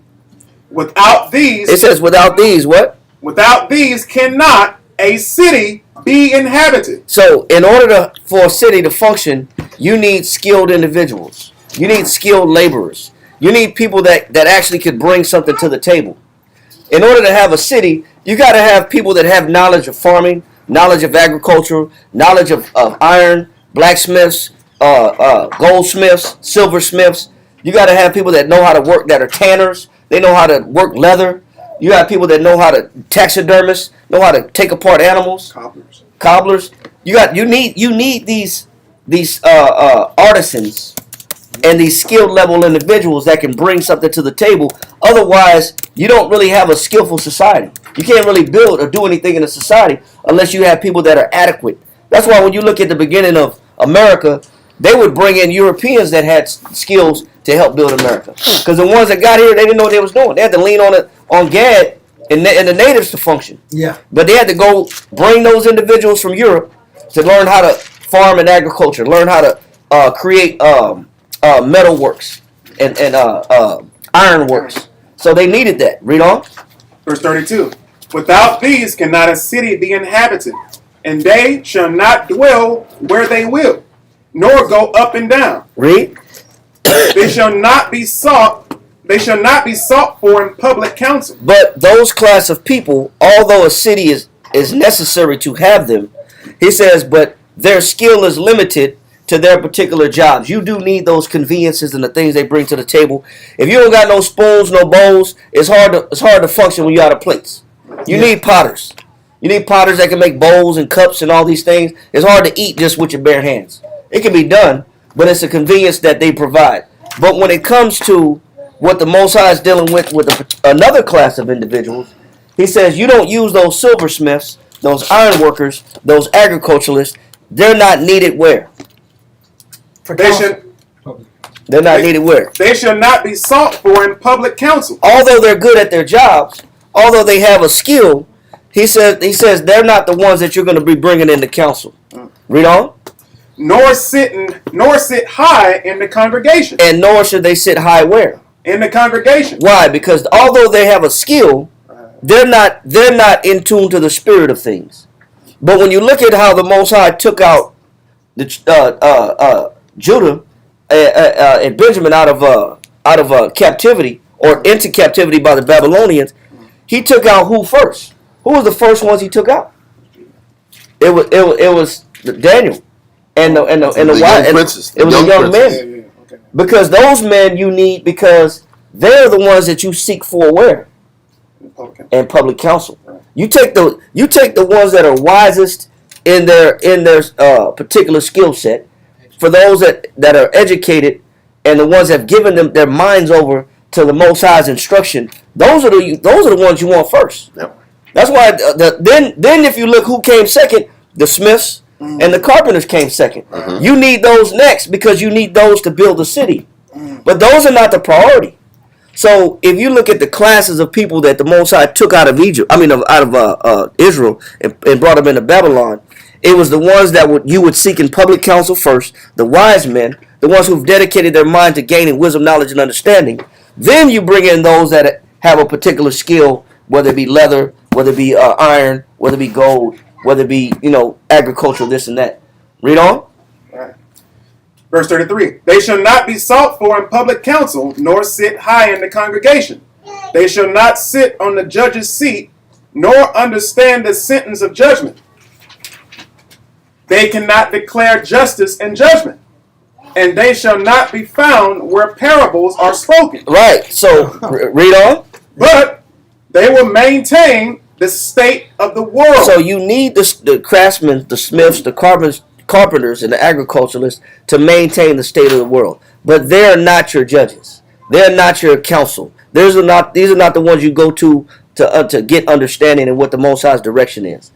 But then, if you look at those two classes of people that he's explaining, whether it be those that are sought in public counsel, the wise, or those that actually have a skill, they both bring something to the table. Now, if you look at what we're reading now in Jeremiah, the ones that he said the figs that were very, very bad, very, very bad figs, they didn't have nothing to bring to the table. They weren't good for the state of the world either by agriculture or either by public counsel. And can I say something on that point? That means there is a correlation between work ethic. There is a correlation spiritually. What the Most High is saying between the people who worked hard and pushed themselves, there was still something spiritual there that made them salvageable, versus the individuals who were bad figs, and he couldn't do nothing with them spiritually, and you couldn't do nothing with them socially and governmentally either. At least back in those days, the people who had a work ethic, and you might not be able to sit back and sit them down on a council level and put them in a leadership position, but at least that, listen, like Shamshawan was talking about, there was a contribution they brought to the table for the city, but also the Most High saw something spiritually in them that they could contribute. They were moldable enough to help rebuild the city when they came back down here. There was still something good spiritually in them. It wasn't just about education. It was about education from a Babylonian perspective. Yes, I need the young, I need the smartest, intelligent Daniel, Shadrach, Meshach, and Abednego kind of guys. I need that. But spiritually, the Most High is like, there's got to be a correlation between their work ethic, their intelligence, and also their willingness to be molded in the eyes of the Heavenly Father. There was something there spiritually too. Because it ain't like the Most High is like, oh, if you don't got a job, you don't want to serve the Most High. There's got to be something there spiritually. What was the Most High saying about these people he sent out? That there was spiritual good in them. They bring something to the table. They're bringing something to the table, but also there's got to be something about humility and moldability. They got to be able to be molded in a way that these people that were left in Jerusalem weren't moldable. You get a hand up? Does it go? Yes. I was going to say, all those that were named that had abilities, they were about being able to help the society or the nation. Mm-hmm. The other ones probably would be people that were just selfish. They were about themselves, consumed in. Yeah, you got givers and takers. Yeah. And I think, that's why I said I think there was something spiritual there too, on top of the physical skill sets, because you still had princes and nobles. Just so we know, there were still princes and nobles that stayed in Jerusalem. All the nobility didn't get shipped out. There were over 70 princes and nobles that stayed in Jerusalem and were part of that wicked bunch. So they had skill sets. They were taught. They had intelligence. And then you had them, and then you had everybody else. So what was it? What was their defect? What was their defect spiritually that the other nobles and princes and priests that got sent out? What did they have in comparison to what these people in Jerusalem didn't have? Right, and the Most High knew that.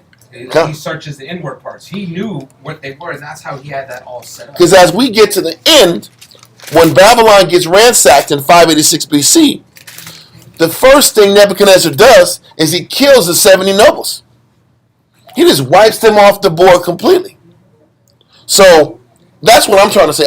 What you're saying is perfect on a building a city level. You need those people.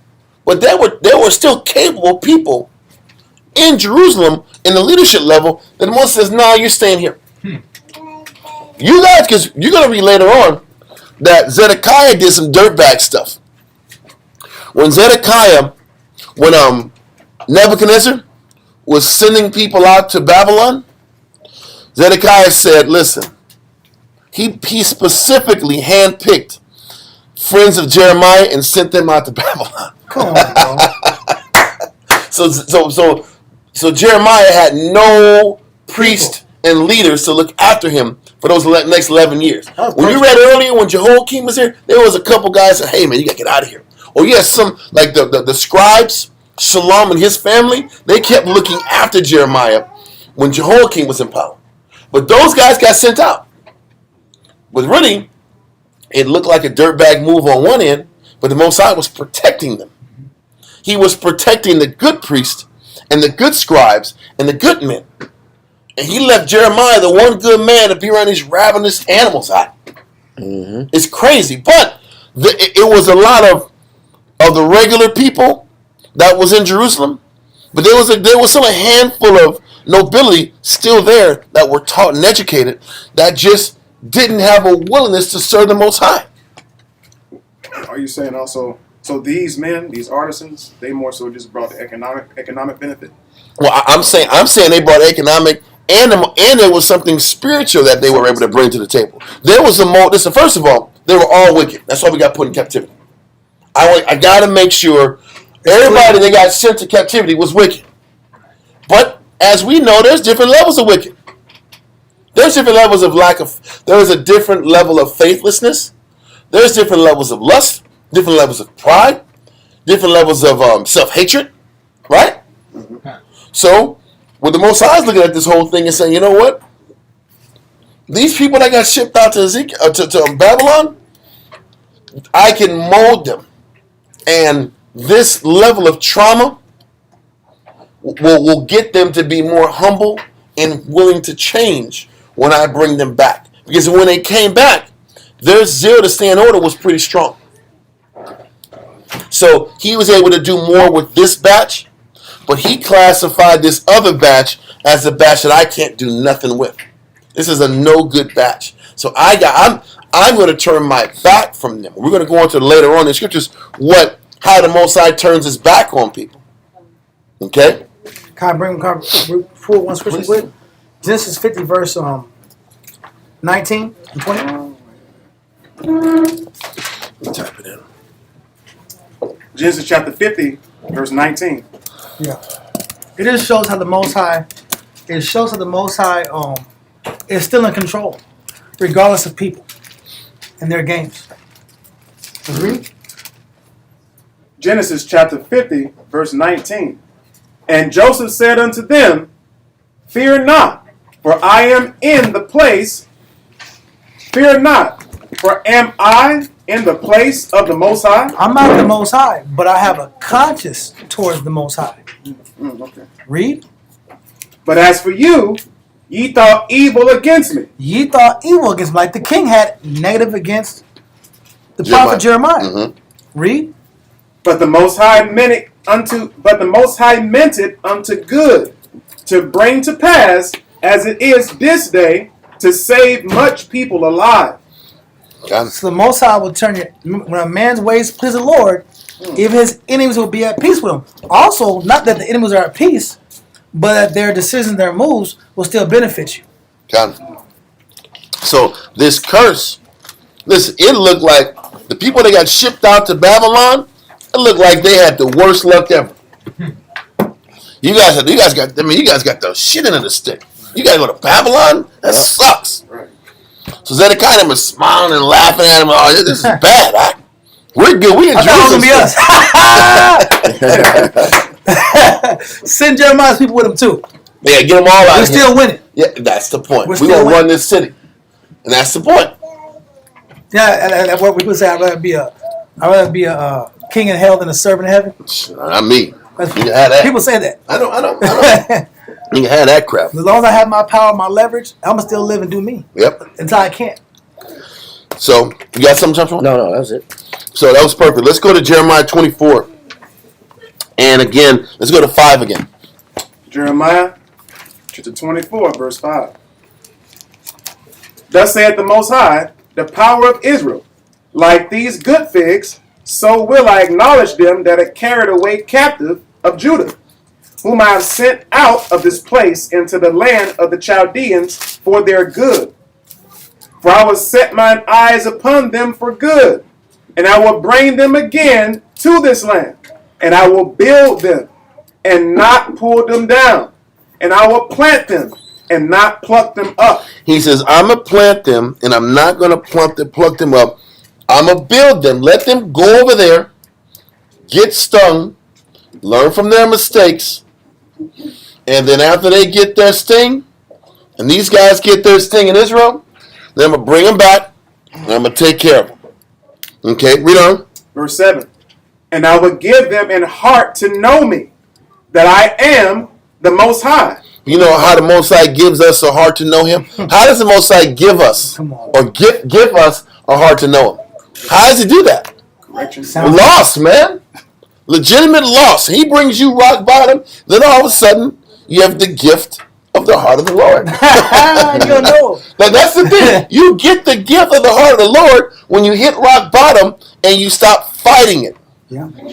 What I mean by stop fighting it, making excuses, being the victim, being angry that the Most High keeps putting his hand on you, and gets to the point where you say, man, it was me. The Most High's got his hand on me because of my wickedness. How long does it take for us to be in that mindset? How long does it take for us to sit back and say, man, I'm in my situation because the Most High is stinging me? Take years. How many years? How many days? Is anybody changing days? Weeks? Months? All I'm trying to tell you is that is the gift of us, him giving us the gift of that heart towards the Most High.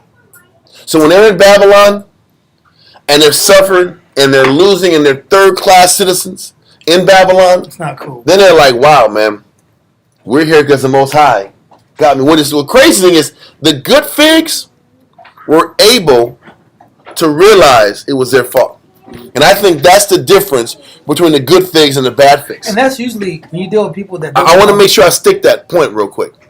The difference between the good figs and the bad figs is this. A good fig doesn't mean they're righteous. A good fig is able to realize they're in their situation because of their wickedness. That's what makes you good, because now you're moldable. Most of these other bad figs, it doesn't matter what you throw at them, they're never going to accept responsibility. They're not going to deal with accountability at all. They're going to always be the victim. It's always going to be somebody else's fault. They're never going to say it was me, my decisions, my choices, my lifestyle. Because what else is going to make one person more honorable than the other? They were all sinning.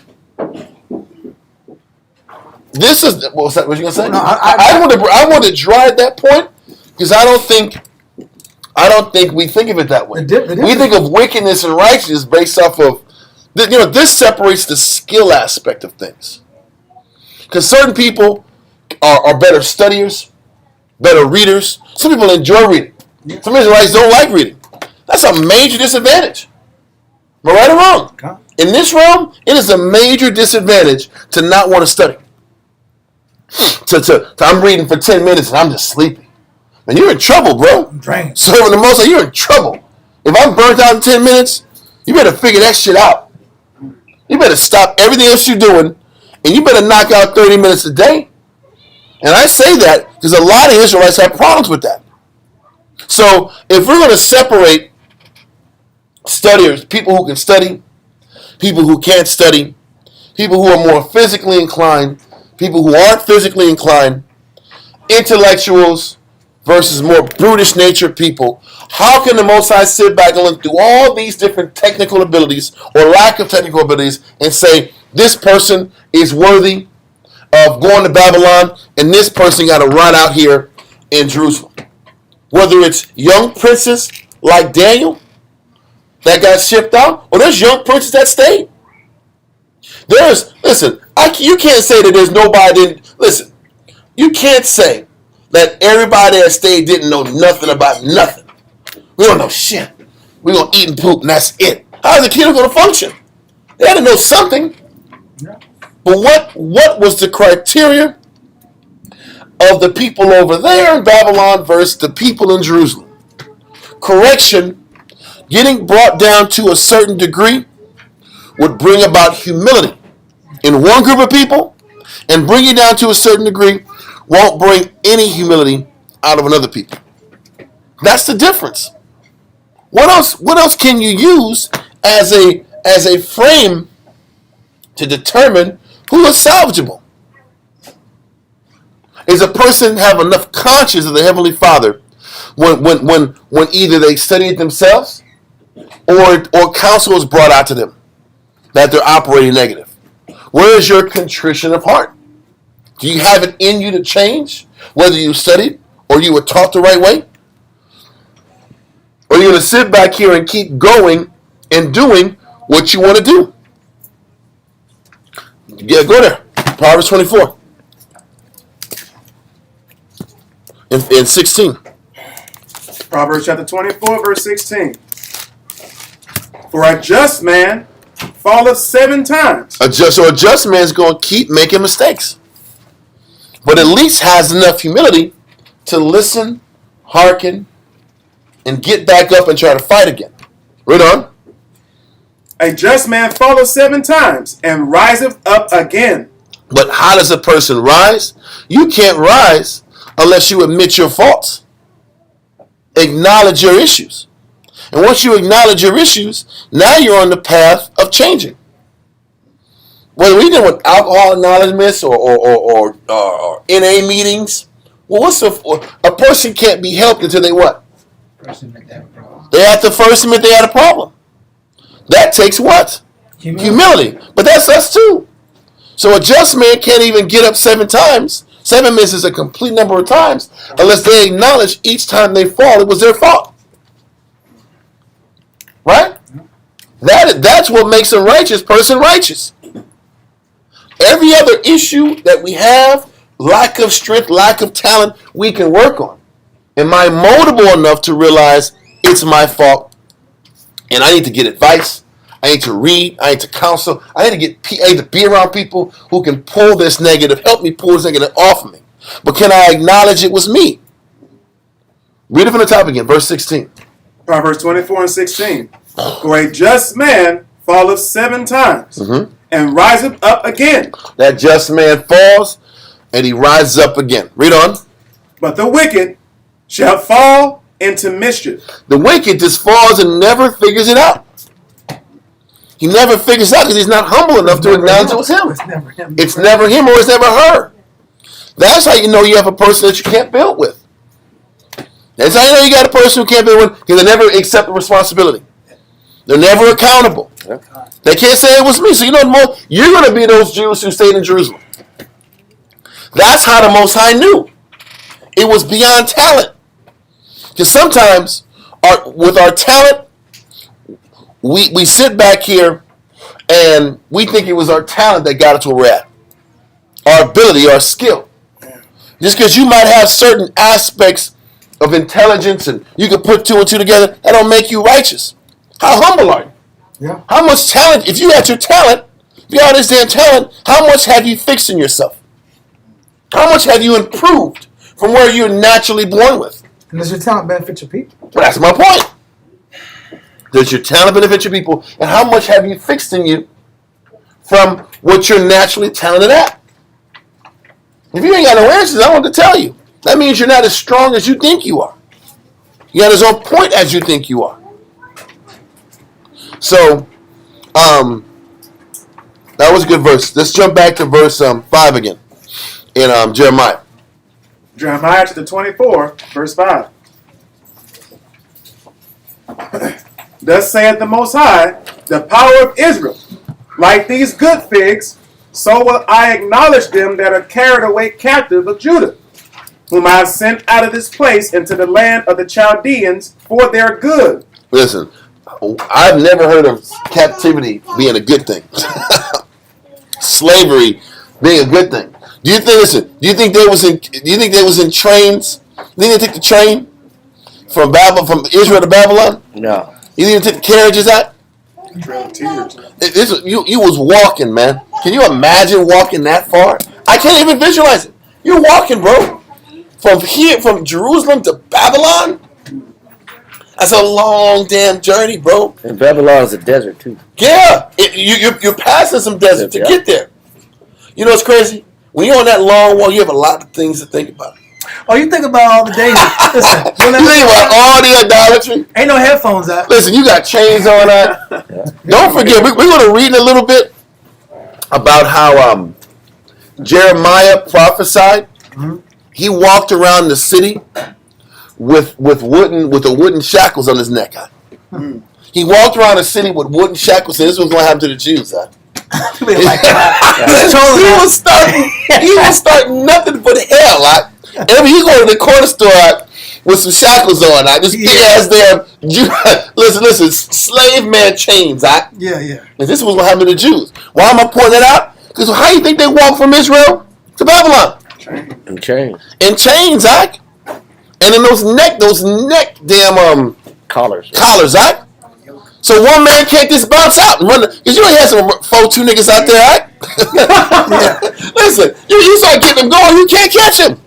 You gotta get the fastest guy, you gotta bring him with Big Bubba, right? And y'all walking together this whole damn path. None of that fast stuff's gonna happen. Right? You ain't running past our horses and shit, right? You ain't running seconds on the horses, right? We gonna put chains of iron and these neck braces on you, right? But as you're walking around like it's apocalypto, right? Remember that damn shit act when they on these braces and chains? Now you think about, damn, Jeremiah was right. He told us to stop doing this. The Most High told us to stop doing this. And all the sins, you start thinking, if you're salvageable, you'll have enough conscience of the Most High to make the changes. So once again, he says, I'm bringing them to the Chaldean land for their good. But the Most High's version of good and our version of good is two different versions. I'm good enough. Captivity is good. Slavery is good. Right. It's good for your spirit. That's the point. Listen, your body is on fire walking that damn far act. And you're just going to be third-class citizens living a sucky life. Well, let's keep going. Jeremiah chapter 24, verse 6. For I will set mine eyes upon them for good, and I will bring them again to this land. And I will build them and not pull them down. And I will plant them and not pluck them up. He said, I'm going to bring them back again to this land. And I will build them and not pull them down. And I will plant them and not pluck them up. But you got to go through 70 years of suffering before the good stuff happens. And how about this? Most of them are going to die in 70 years. You're going to die in Babylon. Yeah. But you're going to tell your kids, hey, don't do what I did. You better not do this. You're going to be that guy. That's the point. Don't do what we did. So that generation going to die in 70 years. I give a whole bunch of stories about how Israel used to be, and kids are like, man, I wish I could go back. Like, you can't go back. You won't come back. When you come back, you better do it right. That's the lesson. But at least he understood the people that got sent out, there was good in them. There was enough good in them to repent. And others, there wasn't enough good in them to repent. Okay? You got something? No. Let's keep going. Verse 7. And I will give them an heart to know me, that I am the Most High, and they shall be my people. Exactly. And this crazy thing is, this is said here when Israel gets back to Babylon.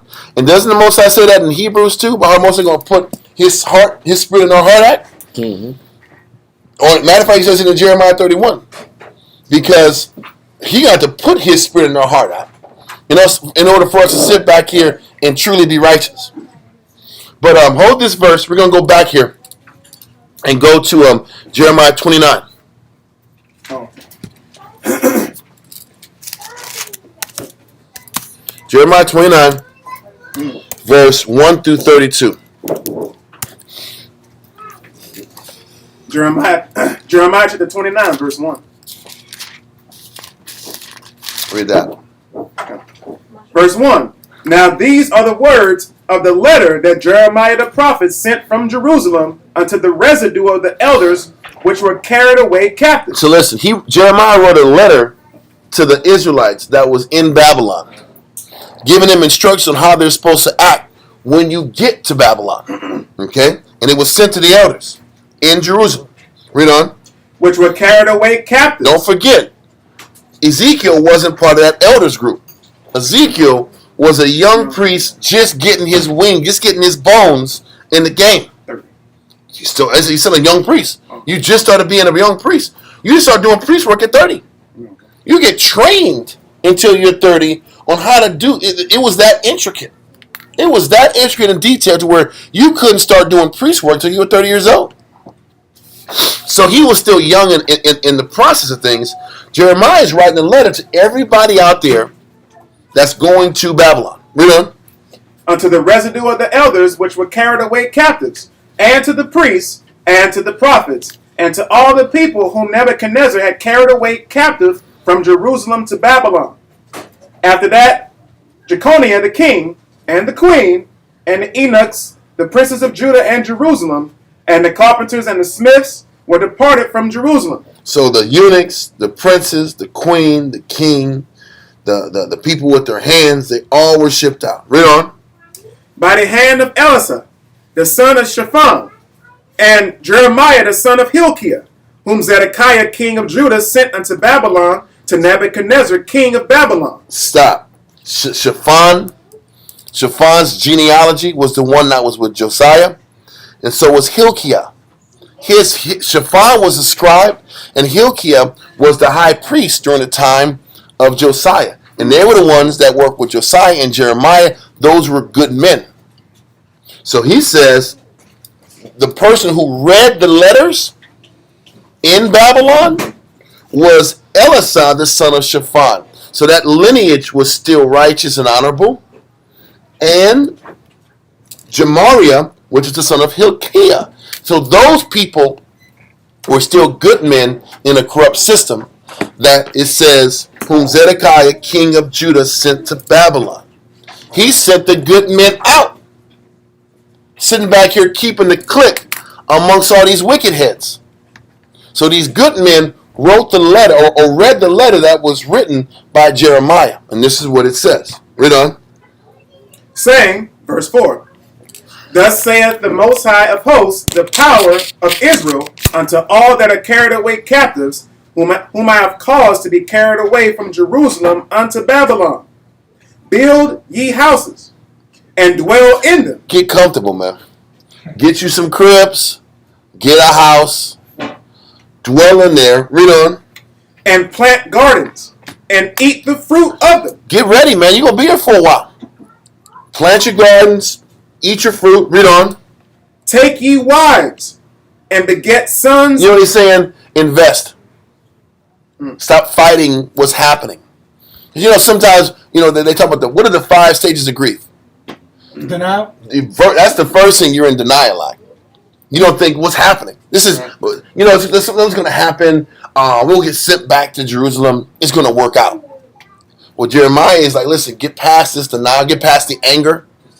Get past the emotions. There's bargaining. Yes. Depression. Well, what's the first one? First one's denial. First, this isn't happening. Maybe Nebuchadnezzar is going to send us back. Because the prophet said that too. So there's denial. There's denial. What's the second one? Anger. Then I'm angry. Now I'm pissed off. It's not my fault. It's Jehoiakim's fault. It's Jeconiah's fault. Read on. Then there's bargaining. Then I'm sitting back. I gotta find a way to kind of justify my situation. Read on. Then there's depression. Okay. I can't solve it. I can't fix it. Or it's really bad. Now I'm unhappy. And then there's, if we get to it, acceptance. But see, Jeremiah is trying to get us to acceptance quick. We're out here. We're uncomfortable. We're angry. This isn't. Why has it got to be this way? That's the anger part. Why has it got to be this way? This is BS. And then he's like, listen, man. Plant your houses. Build your houses. Plant your trees. Get comfortable. This is life. Get used to this. This is the new normal. Like Esau always says now with this COVID stuff. Yeah. This is the new normal. Get yourself ready for it. Read on. Verse 6. Take ye wives and beget sons and daughters. Build families. Build families. Have children. Keep living. Move on. Keep living. Keep living. Accept your condition. Read on. And take wives for your sons, and give your daughters to husbands, that they may bear sons and daughters, that you may be increased there and not diminished. You got to live with your situation and learn to accept everything you're dealing with and proceed as normal. Read on. And that sucks, man. Because now you're in some kind of like ghetto. Yeah. You're in some damn project. Yeah. You're in a project, bro. You get used to the project. You're in Cabrini Green in Babylon. Huh? You're in Babylonian Greens, huh? Yeah. Cabrini Greens is like it's like the hood out. Well, what was that? What was that place where this Shaolin Temple out? With the Wu-Tang act? Shaolin Temple was it was a project out. It was a project. I'm not even lying out. In New York out. They carved the temple. Oh, Shaolin, New York. Yeah, that's what it was. They carved the temple out, but it was a project. Yeah. So he said, get used to project living, man. You can be all on top of each other. And one time, coming through, making sure y'all not gathering together trying to escape. Well, he said, get used to it. Get your inhabitations, build your families, get your women and kids. This is the new life. This is it. Slavery. Read on. Verse 7. And seek the peace of the city, where I have caused you to be carried away captive. Then he said, stop being rebel rousers and don't be niggas out here. Don't be sitting back here trying to start uprising and marching. I'm marching for better jobs, marching for better housing conditions. I'm complaining about my work environment.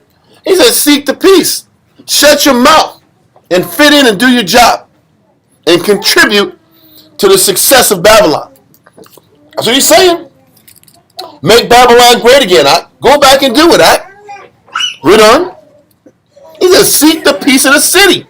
That means you got to lock in and be pro damn Babylon. Read on. And seek the peace of the city. The people who broke you. People who came in and killed your cousin. That's crazy. And they killed my cousin. You got to sit back here and accept that and be a part of this society and accept that you're not a citizen. You're a second class citizen. Yeah. Cry. Yeah. Head out. Keep in mind though, Daniel was also in Babylon, but Daniel wouldn't bow to that statue and that image, and he rejected that. He was with the city, he was with society, but he wasn't bowing down to their gods. And that's a great point, because the Babylonians had over 600 different deities and over 300 temples, and you could worship a different god every day in Babylon. But Daniel wasn't. That aspect of it, he wasn't bowing down to their religion. When we get to Daniel's, we'll go into that. You know, the problem is, everything Daniel did was how we were supposed to be in our captivity. Maintain your spiritual integrity, maintain your relationship with the Most High in Christ, but then you sit back here and support the country that you're in. Yeah. How about that? You still got to support the country of your captivity.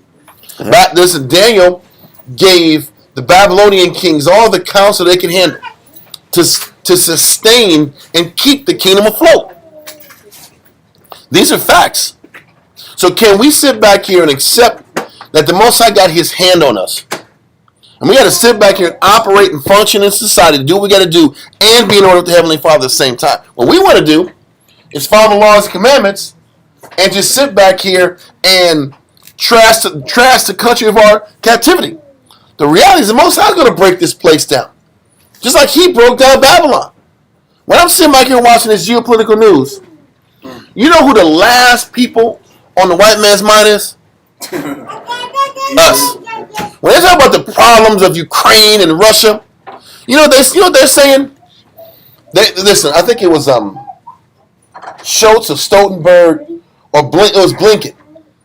He said, I think Secretary of State said, listen, our job with Ukraine is to weaken Russia so that China can pretty much lose faith in backing Russia. That's their whole thinking. Their thinking is this: if I can weaken Russia, if I can take men from them and take armies and military equipment and sink some ships here and there, then all of a sudden China is going to be weakened also. China's going to be weakened. Their confidence in Russia is going to be weakened. So we're actually weakening China as well. Because they know they can't beat China and Russia together. So in their mind, if we're weakening Russia, we're really weakening China. And when China gets weakened and loses their faith to Russia, China's going to play ball with us now. And that's why they keep hanging and dangling Taiwan in their face, to weaken them. It's all about leverage and power. But you know what? With all these talks about Ukraine, Russia, the Saudis, and the oil deals, what is happening to Ray and Compton don't mean shit. All the black people on Martin Luther King Avenue, all around the country, doesn't mean anything. Are they getting gentrified as normal? They're getting, it's business as usual. They're drinking alcohol, smoking drugs, and rapping. They're busy. They're good. They're trying to make a rap. They're trying to get a rap contract. That's what they're trying to do. They're trying to hoop. They're trying to hoop. They're trying to make the league. They're trying to make the league. They're trying to run and jump on the football field, and they're trying to make rap albums. They got Deion Sanders reinstituting faith in college. And they got Deion. They said that Colorado State game was the number one most watched game in the last 10 years. All the niggas in America is watching Deion. watching his son. Yeah. When the whole world, they fighting for power and leverage, and we watching a 3-hour football game losing our minds. Yeah. Like, go! It's double overtime, G. You hear it's double overtime? Can you believe it? Can you believe it? This is crazy. Yeah, black coach. Yeah. Yeah. They got a black coach. Black man's He's like, made it. man, the black man guy, he's making it now. He's doing something. So there. He said like that show is. That's exactly how people do it. The whole world's Listen, not. why am I saying it? Is it a bad thing that Deion Sanders is doing what he's doing? It's not bad. But what's the point? On a large level, we're small potatoes. Yeah. We've always been small potatoes. You know when we were a problem? The 1700s. After that, there was no more issues with the so-called with the Israelites. After they took us out in the 1700s, North Central South America, then we're gonna sit back. Let's go get the African man now. Then let's take all the Southeast Asia and all the Vietnam. Let's get them dudes. Cambodia. Let's get all those islands now. We were small potatoes, right? Then after that, it's just European fighting. Yeah. Oh, then the last one though, before the Europeans, let's go get this oil from these Saudis. Arabs. Let's get these Arabs. After the Arabs, the only people left to fight is European nations. What am I saying? The Most High is going to sit back here and allow them to erode and destroy away. We got to focus on staying on with the Most High and owning up to our punishment. Our punishment was based on our disobedience. So let us be obedient to the Heavenly Father and be at peace. Seek the peace of the city, whether I have caused you to be carried away captives. Let's read verse 7 again. Jeremiah chapter 29, verse 7. And seek the peace of the city, whether I have caused you to be carried away captives, and pray unto the Most High for it. What are you supposed to pray to the Lord for? That Babylon is okay. How about that? He said, I want you to pray to the Lord that Babylon, your captives, are looked after. Didn't the Romans and Greeks say, listen, we're going to send you X amount of cattle and sheep. Kill these animals for us. Pray for us. Mm-hmm. The Romans said, pray for us. Look after our kingdom. Pray to look after our kingdom. You know what that did? That was a slap in the face to us, to the priest. Every day, I got to kill these animals and say, Shalom, Yahweh, Hashem, Yahshua, Baba Gashah,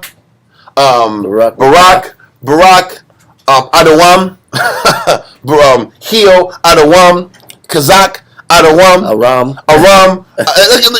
That is the most humiliating thing you can do. Bless. Caesar, King Tiberius, or Emperor Tiberius, bless Caesar Augustus. Bless Bush. Yeah. Bless Bush, send Bush blessings. Send him more oil. Yes. Send him more weapons. Yes. Like that is an asinine cycle. But you know, we don't want to pray for the Most High. We earned it though. I know this. We don't want to sit back here and pray to the Most High and look after our people and change. Hey, bro, sir, you that type of guy, bro. Are you alive, man? Stand up. You gotta be alive, bro. So the point is this. He says you got to sit back here and pray for the people that put you in slavery. We don't want to pray for the Most High anyway. So this is why, listen, if you would have sat back and been in order, you wouldn't be in this situation. Yeah. That's the point. It's a very humbling process that we have to give ourselves to. Does anybody have a yellow marker? Okay. I got one in the car. Mine's over there. I mean, I can't do it with it now. Golly. Okay, read verse 7 again so I can yell this out again. Verse 7. And seek the peace of the city, whether I have caused you to be carried away captives, and pray unto the Most High for it. Damn, man. Read again. Read verse 7. You talking about yellow markers? That's why. Read that. I'm sorry. This Verse 7. And seek the peace of the city, whither I have caused you to be carried away captives, and pray unto the Most High for it. Pray to the Lord to look after the peace of Babylon. Read on. For in the peace thereof shall ye have peace. He says, if you sit back here and pray for the peace of Babylon, you will have peace in your life. So don't be praying for Russia then. But that's what I'm saying. Everyone wants somebody to say Russia. There's this guy named Jackson Hinckley. And he's always like doing Russia, and he's talking about communism. I'm like, bro, you don't want communism, man. You don't want communism. Communism is bad. All right? You want to sit back here and talk this Russia stuff until they come over here and make life harder on black people. Listen, the white man, the elites use us and the immigration issues in Mexico as tools to break the country down. We get that. But another country comes in, we're going to be completely annihilated. They don't give a damn about us. How do you think the nations look at us? They look at us as lazy, shiftless, good for nothing. They're better off dead than sitting back here to pay taxpayer dollars on them. That's going to happen to us. Listen, if Russia comes in, guess what's going to happen? Food stamps getting cut off. If he dies, just like this. They don't give a damn. Yeah. You think this is going to be better? They're going to break Jake if they come out here. All we're doing is reporting the news about Russia. I'm not sitting back here asking Putin to come out here. He's going to destroy us. Light work. Anyway, so the Most High is like, listen, you better stay in order and let the Most High work out what he's got to work out. Don't be yelling, no justice, no peace. Shit. Listen, there's no justice because you don't serve the Most High. Yeah, that's what. Do you think Rodney King would serve the Most High? Do you think he was ordering the Heavenly Father? No. No, he wasn't. But the thing is, it just shows that element of our people that want to march and fight and all that other stuff, it's a distraction from the real problem. That civil rights movement was a distraction. It was necessary to get basic rights, but where did it led us to integration? Look where it led us. Now it's leading us to the civil rights movement. Really is the springboard, the springboard for the LGBTQ movement. So let's not act like no. The civil rights movement was the springboard for feminism. First. It was feminism went right behind civil rights. Yeah. So and now this next level of wokeness, now you got that transgender movement and all that other stuff behind it. That's not, so we're acting like it was such a righteous cause. The only thing that made it righteous was the fact we were together. Mm-hmm. That's the only element of righteousness. It was that we were together looking out for our best interests as a people. Well, what they don't tell you is what was that? The Civil Rights Act was in '65, right? Wasn't it 65 that major civil rights bill? Well, they don't tell you is the Immigration Act was in 1965 too. That's when they're letting foreigners come across the borders easier. They start breaking down the country in general at that time. You thought it was about niggas? It was about the breaking down. It was the Immigration Act of '65 too. They were sitting back here creating women's lib that broke down the family structure, not just in the black man's house. White man was losing his house too. He broke the whole country down with that. He wasn't acting right either. That's my point. They were burning bras. It was all, the whole house broke up. Then you had latchkey kids came after that. TV raised the kids. Then it was that. Then black folks was getting rights. The borders were opening up. It was the beginning of breaking down the entire country. It wasn't just about black. We weren't making it about just black folks getting $2 more an hour at a job. It was the breakdown of society that was happening. Anyway, it's just for us to know. It was more than just black folks getting quote unquote equal rights and affirmative action. More than just the Green Party. Well, it was, listen, the whole society was starting to break down and unravel from the seams. Now, it takes time for a culture to break down, but it was breaking down. Then later on, they started deindustrializing the country. In the 70s, what they started doing? They started shutting down power plants, shutting down car factories. That's why all those cities like Gary, Indiana, and Detroit, Michigan, they start breaking down. The economies went down. So all those car shops left there and went overseas. That brother knows it right there. Brother's from Detroit. I know. His people saw that. Everything fell apart. So it was the deindustrializing of the country. Yeah. It was bringing immigrants in. It was sitting back here and changing, giving women power. It was sitting back here all of a sudden giving the non-white Americans power and leverage in society. You're breaking the whole country up. You're just shaking it up. And over time, a couple decades, this whole place is crap now. Then you sit back here and bring in cultural Marxism, which sits back here and takes away religion from society. Now it's a secular culture. Now it's over. And then you take away the gold that's being what the dollar's backed by, so now the money's not worth nothing. Right. Money's just paper, counterfeit. It's worthless. Done. That's what we at now. Done. Yeah. So this is the situation. So let's go back to verse 7. Verse 7. Jeremiah 29, verse 7. And seek the Verse 7. Crazy. Read on out. And seek the peace of the city, whither I have caused you to be carried away captives, and pray unto the Most High for it.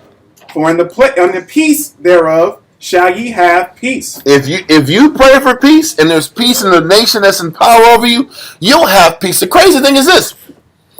In Ukraine, over 400,000 people have been killed in this war with Russia.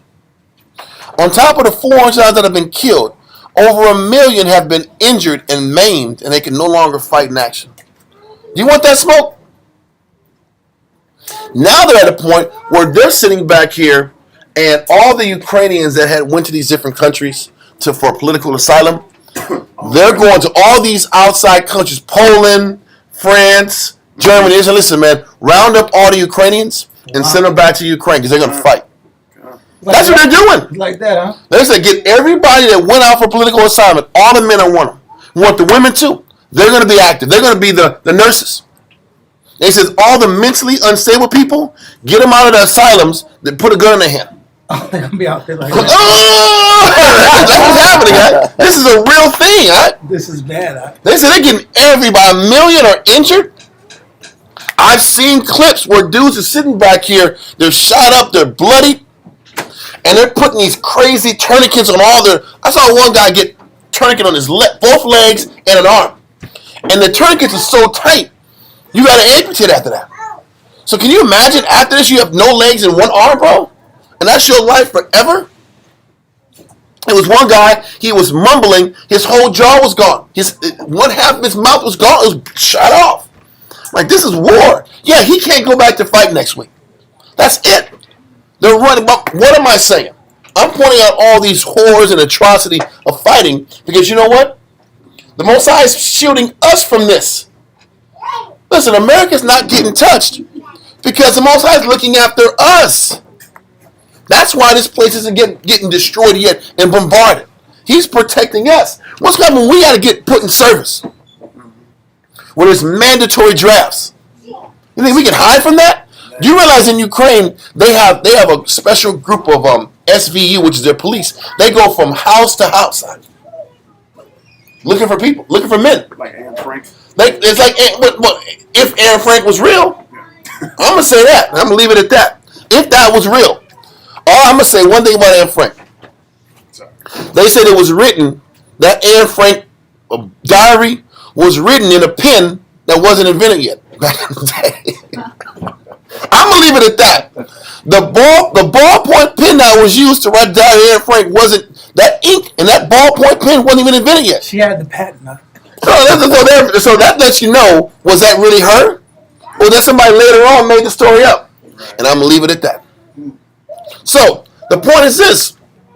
Do we want to sit back here? People come into our houses. I saw a picture of these SVU agents going in the car, open all the doors of the car, went in the back seat, pulled up the inside of the undercarriage of the seat, and they were like 2 Ukrainian men hiding there. And they came out. They go on the war, bro. You're getting 2 weeks of whack-ass training, and you got an AK-47. You're going to die in a couple days. I don't know if you ever saw All Is Clear on the Western Front. Have y'all seen that? Yeah. On Netflix. You gotta watch it. It gives you an idea of what war really is. They had to reuse all the uniforms. All the uniforms, and you're out. Listen, once you get in the battlefield, bro, your life expectancy is in minutes. When you're in a real active war, you got minutes. You're on the front line, you got minutes. It ain't like, Rambo, and all these guns, all these bullets are just blowing past you, and they're missing you. Bro, listen, it's not missing. Like I said, man, all I'm saying is the Most High is protecting us. Listen, all these wars in Africa, these civil wars, people getting macheted and killed, he's protecting us from this. He really is. So, back to verse 7, one more time. I promise we'll move forward after this. Jeremiah chapter 29, verse 7. And seek the peace of the city, whither I have caused you to be carried away captives, and pray unto the Most High for it. Pray to the Most High for the peace of the city that you're a slave in now. You know? For in the peace thereof shall ye have peace. Listen, as long as the nation has peace, you're going to have peace. When Babylon got unstable, the crazy thing, when Babylon got unstable, the Most High sat back and put it in the spirit of the king of Persia and the Mede Empire to have mercy on us. Cyrus. Yes. Well, let's keep going. Verse 8. For thus saith the Most High of hosts, the power of Israel, let not your prophets and your diviners that be in the midst of you deceive you, neither hearken to your dreams, which ye cause to be dreamed. What he's saying is, don't let these prophets tell you what you want to hear. Go back to that 5 stages of grief. Because what the prophets were doing, were talking and prophesying, air quote, based off the stages of grief the people were in, to self-soothe them. Was that? So you can hope for something enough and think about something enough where you can create your own, manifest your own dream. That's what Israel does every minute of their life. They sit back here and create and manufacture their reality. But the crazy thing is, the hustle prophets know what you want, and they tell you what you want to hear to pacify and placate you. What was that again? The 5 stages? It says Kubler-Ross grief cycle. Denial. Avoidance, confusion, excitement, shock, fear. Listen, we're going to sit back here. The denial, it was, what was the first? You just gave me 5. It was denial. Denial. Okay. Then anger. Then anger. Then bargaining. Now, you know, the crazy thing is, the reason denial was important because there were certain prophets, I don't know if we're going to go into it today, that prophesied that Jeconiah and all the people of Israel that's in Babylon is coming back to Jerusalem in 2 years. Matter of fact, I don't have it in this class. It's in Zedekiah's class. You remember I told you that Jeremiah is walking around here with shackles on his neck out and prophesying we're going to all get captured. Yep. There was a prophet in Jerusalem that sat back here and saw him with those shackles and broke the shackles off his neck in front of everybody. The Jeconiah is coming back in 2 years. Mark that. Run tell that. And everybody saw it and got all hyped. And Jeremiah walked off. We're going to go into it next week. Jeremiah walked off, and the Most High sat back here and talked to him and said, man, this nigga's going to die. I'm going to kill this guy and tell the people he's a liar. And then within like a few days, he died. But once again, why am I saying that? It's because Jeremiah is warning Israel, listen, when you go out there, don't listen to these guys that are going to self-soothe you. Yep. And if you're in denial, there's going to be a brother that tells you what you want to hear to feed that denial. That's what he's saying. Because that's what happens now. Why do you think men always go to different people for counsel? You get the counsel that's right for you the first time. Like a doctor, I want a second opinion. Yeah. You go to the second person, and they tell you the same thing. You know, the spirit's still clouded. Then you go to the person that feeds that denial that's in you. Yeah. And then that's the counsel you listen to. Yeah. It's like clockwork. And Jeremiah is like, don't go to the people that are going to feed what's already in your heart that you're meditating. Don't do it. He said there's prophets already here that's going to tell you what you want to hear and tell you that there's hope. There's a chance to come back to Jerusalem. There's a shot in your life. You know why 70 years is such a tough one? Because that means your lifetime you're going to die in Babylon. Hell yeah. Listen, I don't give a damn. If you're 20, you're going to die in Babylon. If you're 10 years old going to Babylon, guess what? You probably ain't going to make it. It's got to be the next generation that comes back. And they're going to be older. I might be told to walk back. That's my point. What am I trying to explain? People want that hope. Listen, when we sit back here and make bad decisions and screw up and are negative, we sit back here and don't want to live with those results of our actions. Am I right or wrong? And we hope that sometimes the Spirit will overshadow the bad mistake we made, and we not have to live through the issue. The thing is this, the Most High forgives, right? We know that. But you still got to live with the consequence of your actions. You gotta sleep in that bed. You gotta sit in that bed, and it sucks. And there's no getting around that. Just like Manasseh. You read about King Manasseh. You read about how the redemption story of Manasseh, right? Manasseh sat back here and did all this wickedness and turned his life around to serve the Most High. But what did Jeremiah say? Because of Manasseh, you're all going to slavery. You can't accept that. He can't get around that. His actions caused the singular downfall of the entire nation. And you got to eat that, even though you sat back and made it right with the Heavenly Father, and you asked for forgiveness. You got to wear that for the rest of your life. When we sit back and do negative, heinous things, you got to wear your sin. The Most High will forgive, but you got to wear that sin. You can't get around that. There's no escaping that. And this is what Jeremiah is saying. Stop looking for an out on the verdict of what you've done. I'm going to forgive you. He said, I'm going to forgive you. But you still got to feel the results of your negative actions. And you got to live through those results, even though I'm going to forgive you. Because we think forgiveness means we're going to get a pass with the consequences of our decisions. Forgiveness is one thing, but there's still consequences to our decisions. And that's not changing.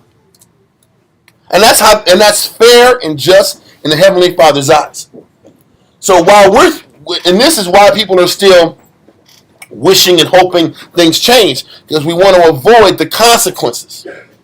We want to avoid the results of our conduct. So the Most High is like saying through Jeremiah, stop going to prophets that's going to help you self-soothe for your choices. Because the crazy thing is this, the longer we self-soothe, the longer we live in denial, the longer it takes for us to move forward and grow. And that's the truth. So let's keep going. Verse 8. Jeremiah chapter 29, verse 8. But thus saith the Most High of hosts, the power of Israel, let not your prophets and your diviners that be in the midst of you deceive you, neither hearken to your dreams, which ye cause to be dreams. Listen, you cause it because you keep meditating on an out. When we don't like how the Most High deals with our life, we meditate outs. We dream about outs. We dream about ways out of our battle. And all a priest does or a prophet does is give you that out. This is why teachers can't give you outs. We got to tell you the truth. Our job is to sit back here and cover the gaps, repair the breaches. Our job is to show people where they're off and give them the tools they need to repair what's inside of them. We can't self-soothe, because all that does is extend out the suffering, extend out the pain. Yeah, when Mohai stings people you care about. Yeah. And then they're like, hey, is God torturing me? Is God hitting me? Is God showing me? The answer is yes. Yeah, but Because he's crying. Because I'm used to catering myself to weaker counsel, I by consequence will give the people around me I love the weaker counsel. If you love a person, you give them what they need to get through their battle versus self-soothing their battle. And that's what he calls wicked counselors, wicked prophets. You tell them what they want to hear so they can feel good. I mean, brothers, I've heard brothers say, yeah, I'm a softie, man. When I hear brothers with their problems, I feel bad for them. You're a shit-ass prophet then. Yes, you got to feel bad for people, but if you really care, you give them what they need to hear. Yep. So they can fight. Brothers can play their violin all damn day long. They need strength. You can't placate people in the height of their delusion, their disillusionment. You can't do it. But keep going. Verse 9. For they prophesy falsely unto you in my name. I have not sent them. I didn't send prophets to tell you not to accept your condition and move forward. A lot of times people don't want to accept the verdict and how the Most High has put his hand on us. We got to find a way to spin it and make a person feel better. The reality is we made bad choices and we got to live with those choices. The Most High loves us because we're still here. Didn't the scripture say in Corinthians about how the Most High, your works might burn from fire, but you're still here? Yeah. You're still here to get worked on. But what you put your hand into, if you did it wrong, you're going to lose it. Deal with the fact that you did shit the wrong way and that you lost what you put your hands to and build again the right way. Okay. A lot of us can't get past our failed building works, our losses, our bad decisions. But he said, listen, you might lose what you put your hands into, but you're still here. And I'm here to work with you. And that's love and that's mercy. Read on. For they prophesied falsely unto you in my name. Mm-hmm. I have not sent them, saith the Most High. Mm-hmm. Verse 10. For thus saith the Most High, that after 70 years be accomplished at Babylon, I will visit you. He says, so after the 70 years, I'm going to get you out. But you got to do it 70 years of loss. And you're going to die in your sin. And the next generation, they'll have a shot. And the Most High called it mercy. He did the same thing to Israel when he was in the wilderness. Your verdict is to die in the wilderness because you're unbelief. Your children will have a chance. Read on. That after 70 years be accomplished at Babylon, I will visit you and perform my good word toward you, and causing you to return to this place. This next verse is what every church person always pulls out. Jeremiah 29:11 is a consummate Christian verse. Read this verse. Verse 11. For I know the thoughts that I think toward you. Then all the handy Andes, all the damn big lots, all the Walmarts. And the Bible bags, the embroidery in Yeah. the Bible bag. And they're never the King James version. There's some KG, there's some NIV shit for Jeremiah 29:11. As you see it all the time. So read that. He says, for I know the thoughts that I think towards you. Read on. For I know the thoughts that I think toward you, saith the Most High. Thoughts of peace and not of evil, to give you an expected end. People always say, yeah, the Most High just wants peace for us. Is that what that means? He does want peace for us after getting punched in the mouth for your negative actions. You don't say that, but that's the truth. He says, I have thoughts for peace after you suffer this jail sentence that I got for you. Yeah. Because you're negative. After you got to sit down for 70 years, I got thoughts for peace for you. Yep. And if you learn how to be in jail with good behavior, then you'll be at peace while you're sitting down for 70 years. That's what he's saying. That's what he's saying. Huh? He's writing a letter to Israel in prison. For our own good. This is one love. This is one love 597. Yeah.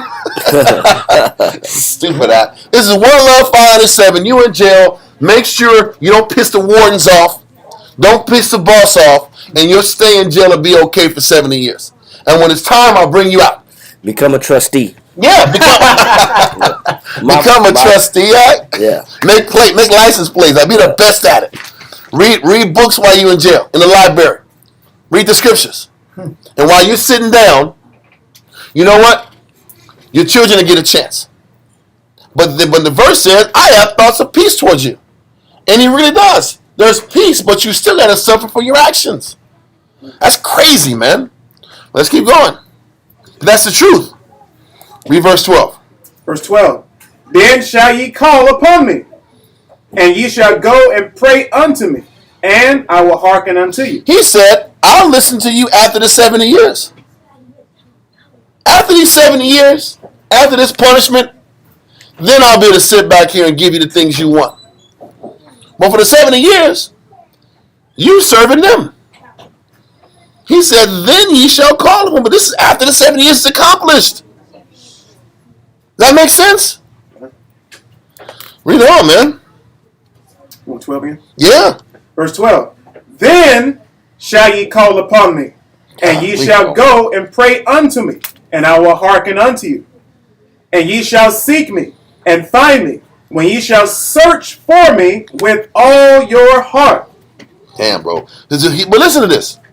He says, golly, read verse 12 again. Huh? Matter of fact, I'm going to read. It says, verse 10, after 70 years be accomplished at Babylon. Then read verse 12. Verse 12. Then shall ye call upon me. After the 70 years of your prison sentence. Read on. And ye shall go and pray unto me, and I will hearken unto you. Yep. Read on. And ye shall seek me and find me, when ye shall search for me with all your heart. You still got to search for the Most High with all your heart before he starts to listen to you. You got to search him with all your heart. Then he'll listen. After you deal with the punishment of being negative in the first place. Does that make sense? Everyone wants to just pour the first level and go, God, but he loves me. He said, listen, after 70 years of punishment, and then I'll start listening to you if you search for me with all your heart. It's still conditional. Mm-hmm. It's conditional if you're humble enough to serve. That's scary as hell. Most High is no joke. And he'll still say to those 4 verses, I have thoughts of peace for you. I really want the best for you. But you still got to come the straight gate, the straight line, if you're going to get me to respond to you. Listen, we're not even talking. And for 70 years. We can't even start this process over again with me listening to you. Yeah. That means you got to deal with bad Babylonian jurisdiction and people over the area and the region. Bad rulers, bad leaders that treat you wrong. After you go through that 70 years of hell, then I'm starting to listen. I'll be open to listen to you again if you give me your whole heart and your own spirit. That's fair. That's fair, but that's not religion, though. These are the actions of a father, man. Kinda. It's no different than you deal with your child. Kinda. Accept your punishment, then me and you can be cool again. And then we'll work on, and then it'll be like nothing happened. But then once you get back to the situation, you better know why you got in this situation. Now you better put forth works meet for repentance. Now you got to put the right work in to get my attention in the first place, so you can get the reward.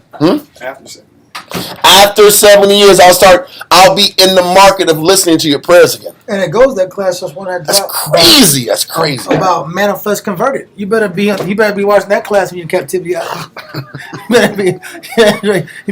I'm here. I need to attack my flesh. While you're in Babylon serving these Babylonians, you better be attacking your flesh. So the Most High offers opportunity. I'm the right condition to fight and change. Brother, sheesh. Read on, bro. Verse 14. Now listen. Now all the good stuff coming. I'm gonna be fond of you, and it's a love song now. It's the Neo song now. Now we're at Neo, verse 14. Read that. Verse 14. Pew, pew, pew, pew, pew, pew, pew, pew, pew.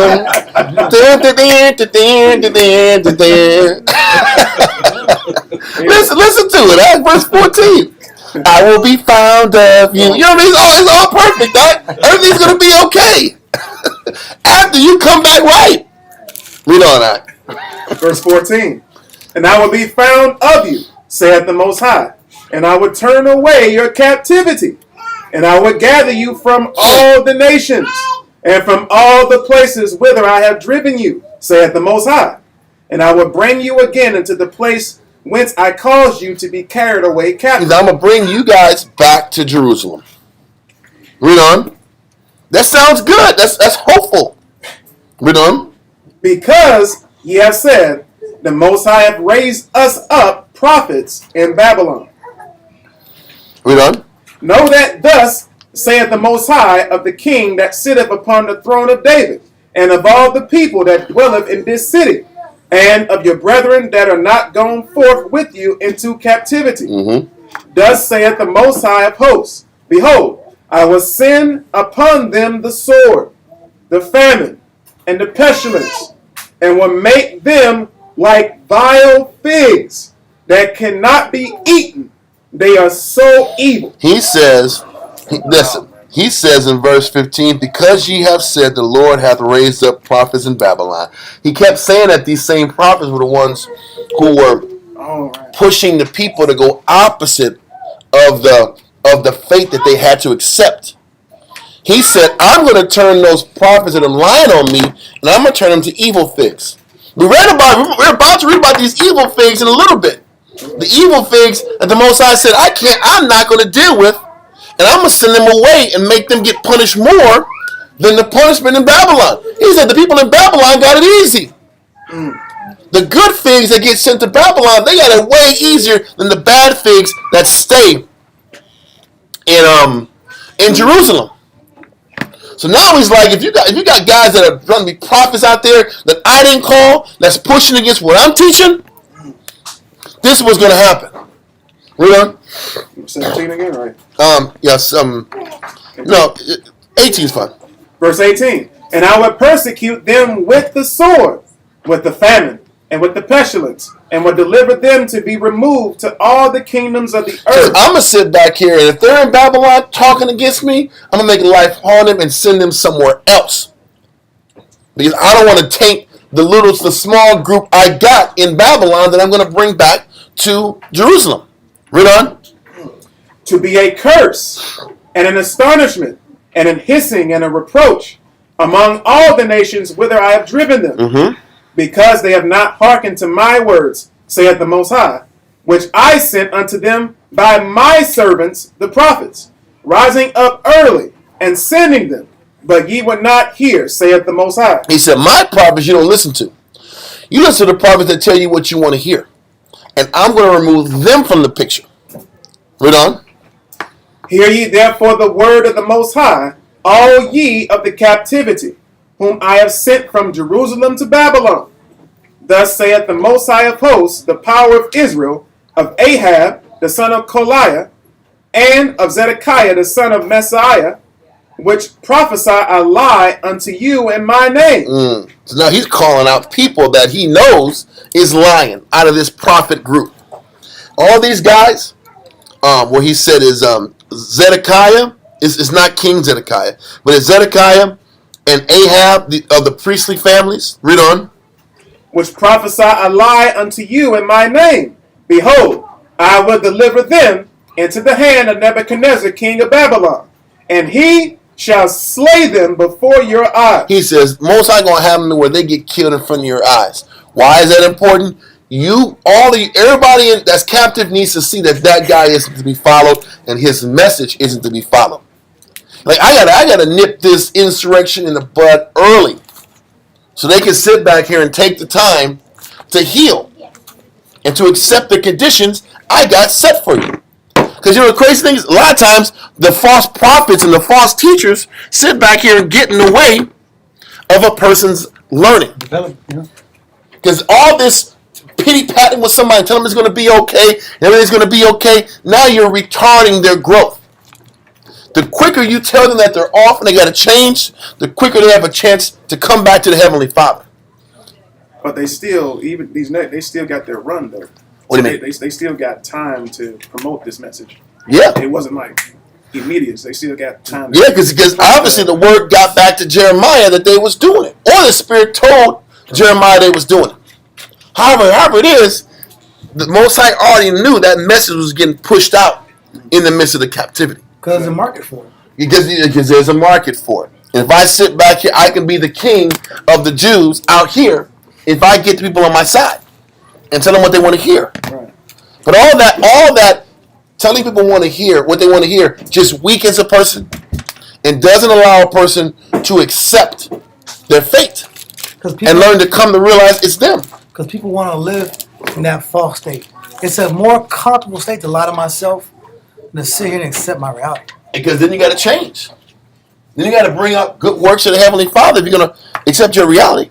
Man, isn't it like, because I don't see them getting punished for it, I think it's okay to follow. Con! This is why the Most High has to deal with them so harshly with death. He let false prophets roll longer in Jerusalem because he was done with them. Well, he gonna bust these guys up quick because this is the last group that he can salvage to bring back to Jerusalem. Read on. Verse 22. And of them shall ye be taken up a curse by all the captivity of Judah, which are in Babylon, saying, the Most High make thee like Zedekiah and like Ahab, whom the king of Babylon roasted in the fire. Damn. He says that captivity is going to come to them, and they're going to be thrown in fire. You know, listen, I would say like Shadrach, Meshach, and Abednego were trying to get thrown in fire by Nebuchadnezzar. the same way. But these guys burnt. And everybody saw it. Read on. Verse 23. Because they had committed villainy in Israel. Because that's how you have to take people that weaken the core of the people to distract them from their growth. It is villainy. It's villainy because the appropriate counsel was supposed to get them to see that they're an enemy of the Most High, And to get them back right with Heavenly Father. and they'll never acknowledge that if you don't tell them the truth. Kinda. Then you're telling people that you're not allowing the Most High. You're upholding them in their foolishness, and you're not allowing the Most High to sting them so they can't repent. You're preventing them from repentance. Yeah. Yes, that's why it's villainy. No, we're good. We're good. Let's keep going. Because they have committed villainy in Israel, and have committed adultery with their neighbors' wives, and have spoken lying words in my name, which I have not commanded them. Even I know, and am a witness, saith the Most High. Read on. Thus shalt thou speak to Shemaiah the Nelamite, saying, Thus speaketh the Lord of hosts, the power of Israel, saying, Because thou hast sent letters in thy name unto all the people that are at Jerusalem, and to Zephaniah the son of Maaseiah the priest, and to all the priests, saying, The Most High hath made thee priest in the stead of Jehoiada, the priest, that ye should be officers in the house of the Most High. For every man that is mad and maketh himself a prophet, that thou shouldest put him in prison and in the stocks. Read on. I'm going to explain it. Just read on. Now therefore, why hast thou not reproved Jeremiah of Anathoth, which maketh himself a prophet to you? So what he's saying is this cat out there in Babylon is saying everybody that's claiming to be a prophet, put him in jail. But they're not verifying Jeremiah as being that prophet. Jeremiah was the prophet. But they're trying to bust Jeremiah out from 1,000 miles away. Saying he needs to get thrown in jail. Read on. Now therefore, why hast thou not reproved Jeremiah of Anathoth, which maketh himself a prophet to you? For therefore he sent unto us in Babylon, saying, This captivity is long. Build ye houses, and dwell in them, and plant gardens, and eat the fruit of them. And Zephaniah the priest read this letter in the ears of Jeremiah the prophet. Then came the word of the Most High unto Jeremiah, saying, Let me read this in the BKC real quick. This is starting off at Jeremiah 29 and verse 24. It says, I want to make sure I got it right. Okay, the report of Shemaiah's letter to Jerusalem. Okay, so this is Shemaiah, obviously in Babylon, sending a letter to Jerusalem. Okay, the sequence of events is somewhat confusing here. Evidently, after Jeremiah's first letter to the exiles, from verse 1 to 23, another prophet in Babylon, Shemaiah, wrote the leaders in Jerusalem, urging them to punish Jeremiah because of what he wrote to Babylon. Okay, Jeremiah wrote the letters to Babylon from verse 1 to 23, and Shemaiah wrote something back to Jerusalem saying they should punish Jeremiah for what he wrote to the people in Babylon about accepting their time in Babylon. Okay, then it says, another prophet in Babylon, Shemaiah, wrote the letters in Jerusalem urging them to punish Jeremiah. However, the letter was read to Jeremiah, who then wrote a second letter to the exiles. He quoted the text of Shemaiah's letter from verse 24 to 28. Let's read that again, verse 24 to 28. Jeremiah 29:24. Thus shalt thou also speak to Shemaiah the Nelamite, saying... So Jeremiah is responding to Shemaiah's letter in Jerusalem. And he's repeating what Shemaiah wrote to Jerusalem in these 4 verses. Read on. Thus speaketh the Most High of hosts, the power of Israel, saying, Because thou hast sent letters in thy name unto all the people that are at Jerusalem, and to Zephaniah the son of Maaseiah the priest, and to all the priests, saying... So this guy Shemaiah wrote to all the priests In Jerusalem, saying what? The Most High hath made thee priest in the stead of Jehoiada the priest, that ye should be officers in the house of the Most High. So first of all, they're saying that the Most High made Zephaniah the priest instead of the high priest Jehoiada. He's making an assumption that these guys are the priests and not the real high priest at the time, which was Jehoiada. Read on. For every man that is mad and maketh himself a prophet, that thou shouldest put him in prison and in the stocks. Now therefore, why hast thou not reproved Jeremiah of Anathoth, which maketh himself a prophet to you? They're like, how come you guys haven't sat back here and reproved Jeremiah for being being a fake prophet? He's sending letters, obviously, to Babylon saying, we got to accept our judgment, accept this punishment. Why aren't you checking Jeremiah and putting him in jail for what he's saying? Read on. For therefore he sent unto us in Babylon, saying, this captivity is long. Build ye houses, and dwell in them, and plant gardens, and eat the fruit of them. So he said, Jeremiah is telling our people to sit back and accept their punishment. Why are you letting this guy write these letters to us? Messing our head up. Jacking our minds up. Read on. And Zephaniah the priest read this letter in the ears of Jeremiah the prophet. And Jeremiah is listening to what this clown is saying, because this guy is throwing Jeremiah under the bus. The Most High told Jeremiah to write these letters to Babylon, and this guy don't like, because this guy is pushing peace. Yep. This is what Moses says, woe to the person that pushes peace. Yep. Okay, read on. Verse 30. Then came the word of the Most High to Jeremiah, saying, send to all them of the captivity, saying, thus saith the Most High concerning Shemaiah the Nelamite, because that Shemaiah hath prophesied unto you, and I sent him not. He said, I didn't send Shemaiah. I didn't sit back and tell him that these guys are going to be the priests instead of the real priest, which was Jehoiada. Read on. And he caused you to trust in a lie.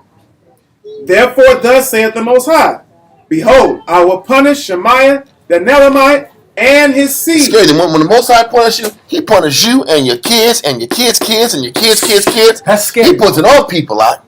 That's what's scary out. When you piss him off, he busts the whole crew out. Read on. He shall not have a man to dwell among this people, neither shall he behold the good that I will do for my people. He says, I'm not going to let him live to see his prophecy being wrong. And so I'm not going to let him live enough to see that what he even said is wrong. I don't care about him. He's going to die before he sees the 70 years and I bring my people back. Read on. Saith the Most High, because he have taught rebellion against the Most High. And that's the root of these counselors. Crazy. That's the root of these soft counselors. That's the root of these counselors where people are just trying to pity pat you and Make you feel good. and play with you and make you feel good and babysit grown people, grown conscious people. You go in these classes all the time. Sometimes on Wednesday. You go into topics about how people are.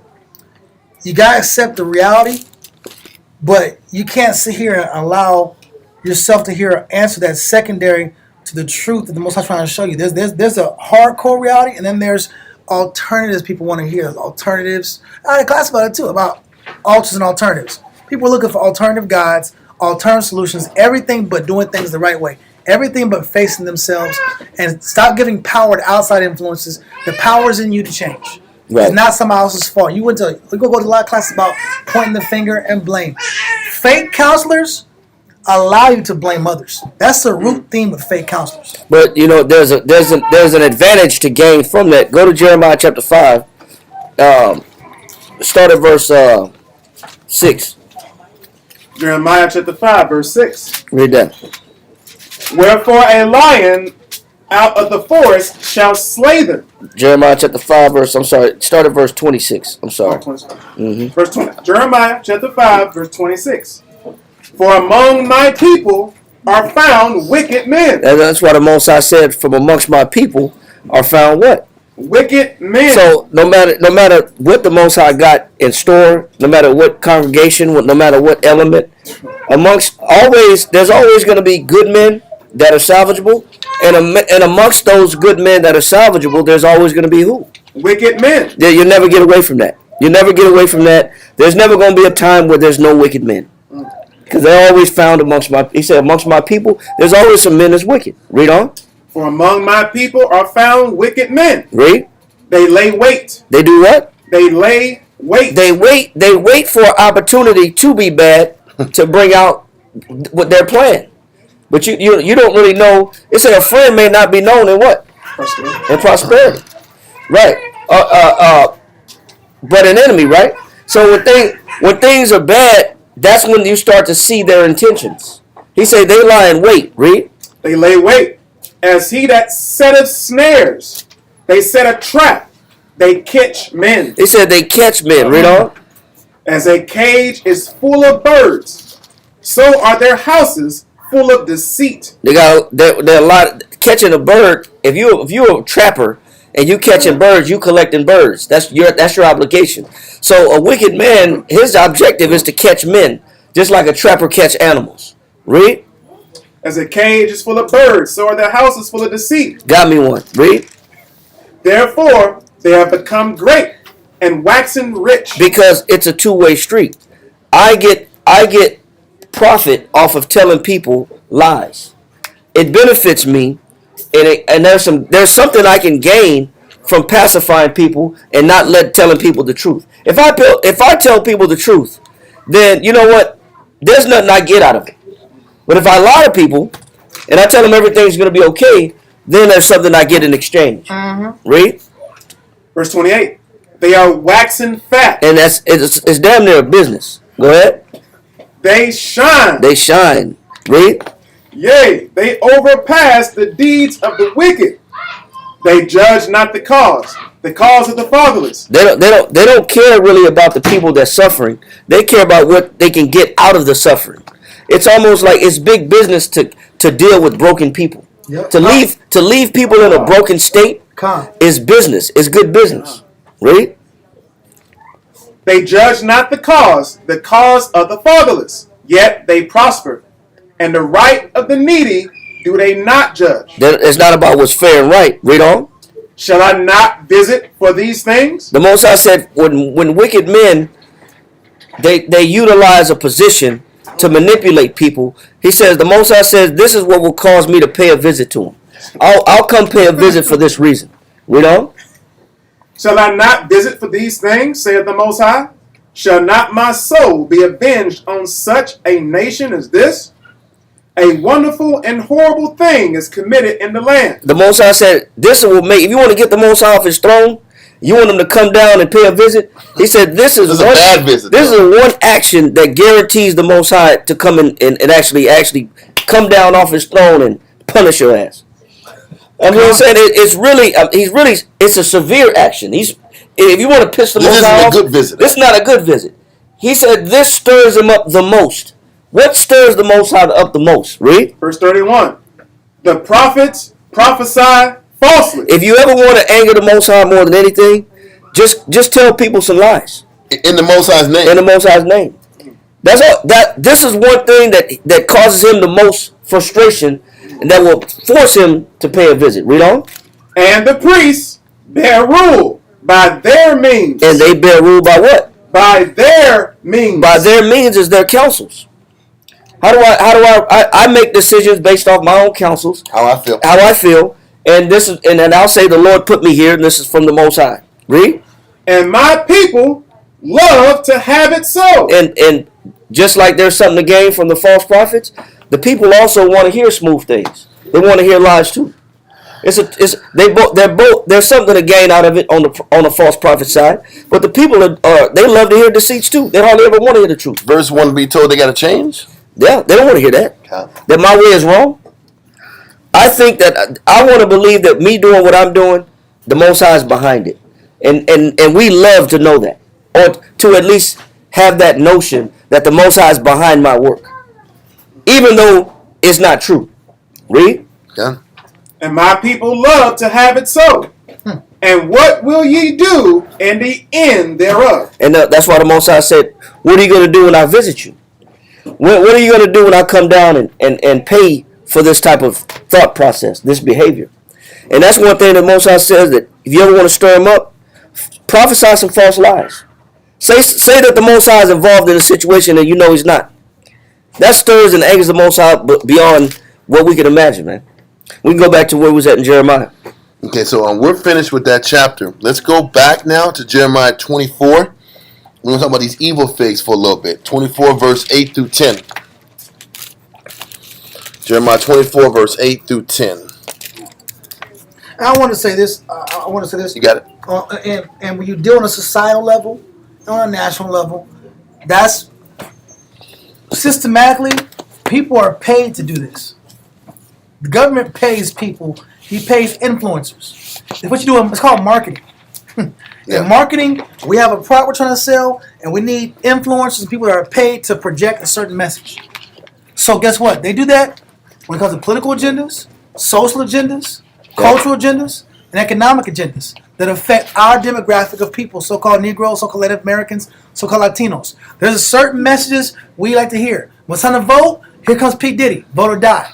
When it's time to sit here and calm and be angry. With a little mohawk, too. Yeah. He walks around, vote or die. He is a shield for the liberal aspect of the powers that be. Then you have, after there's some national emergency and the people are going to come together and realize they got to take care of each other, then you got all these rappers out here. You got TIP coming out and Killer Mike coming out talking about ABC and talking about this in the city of Atlanta.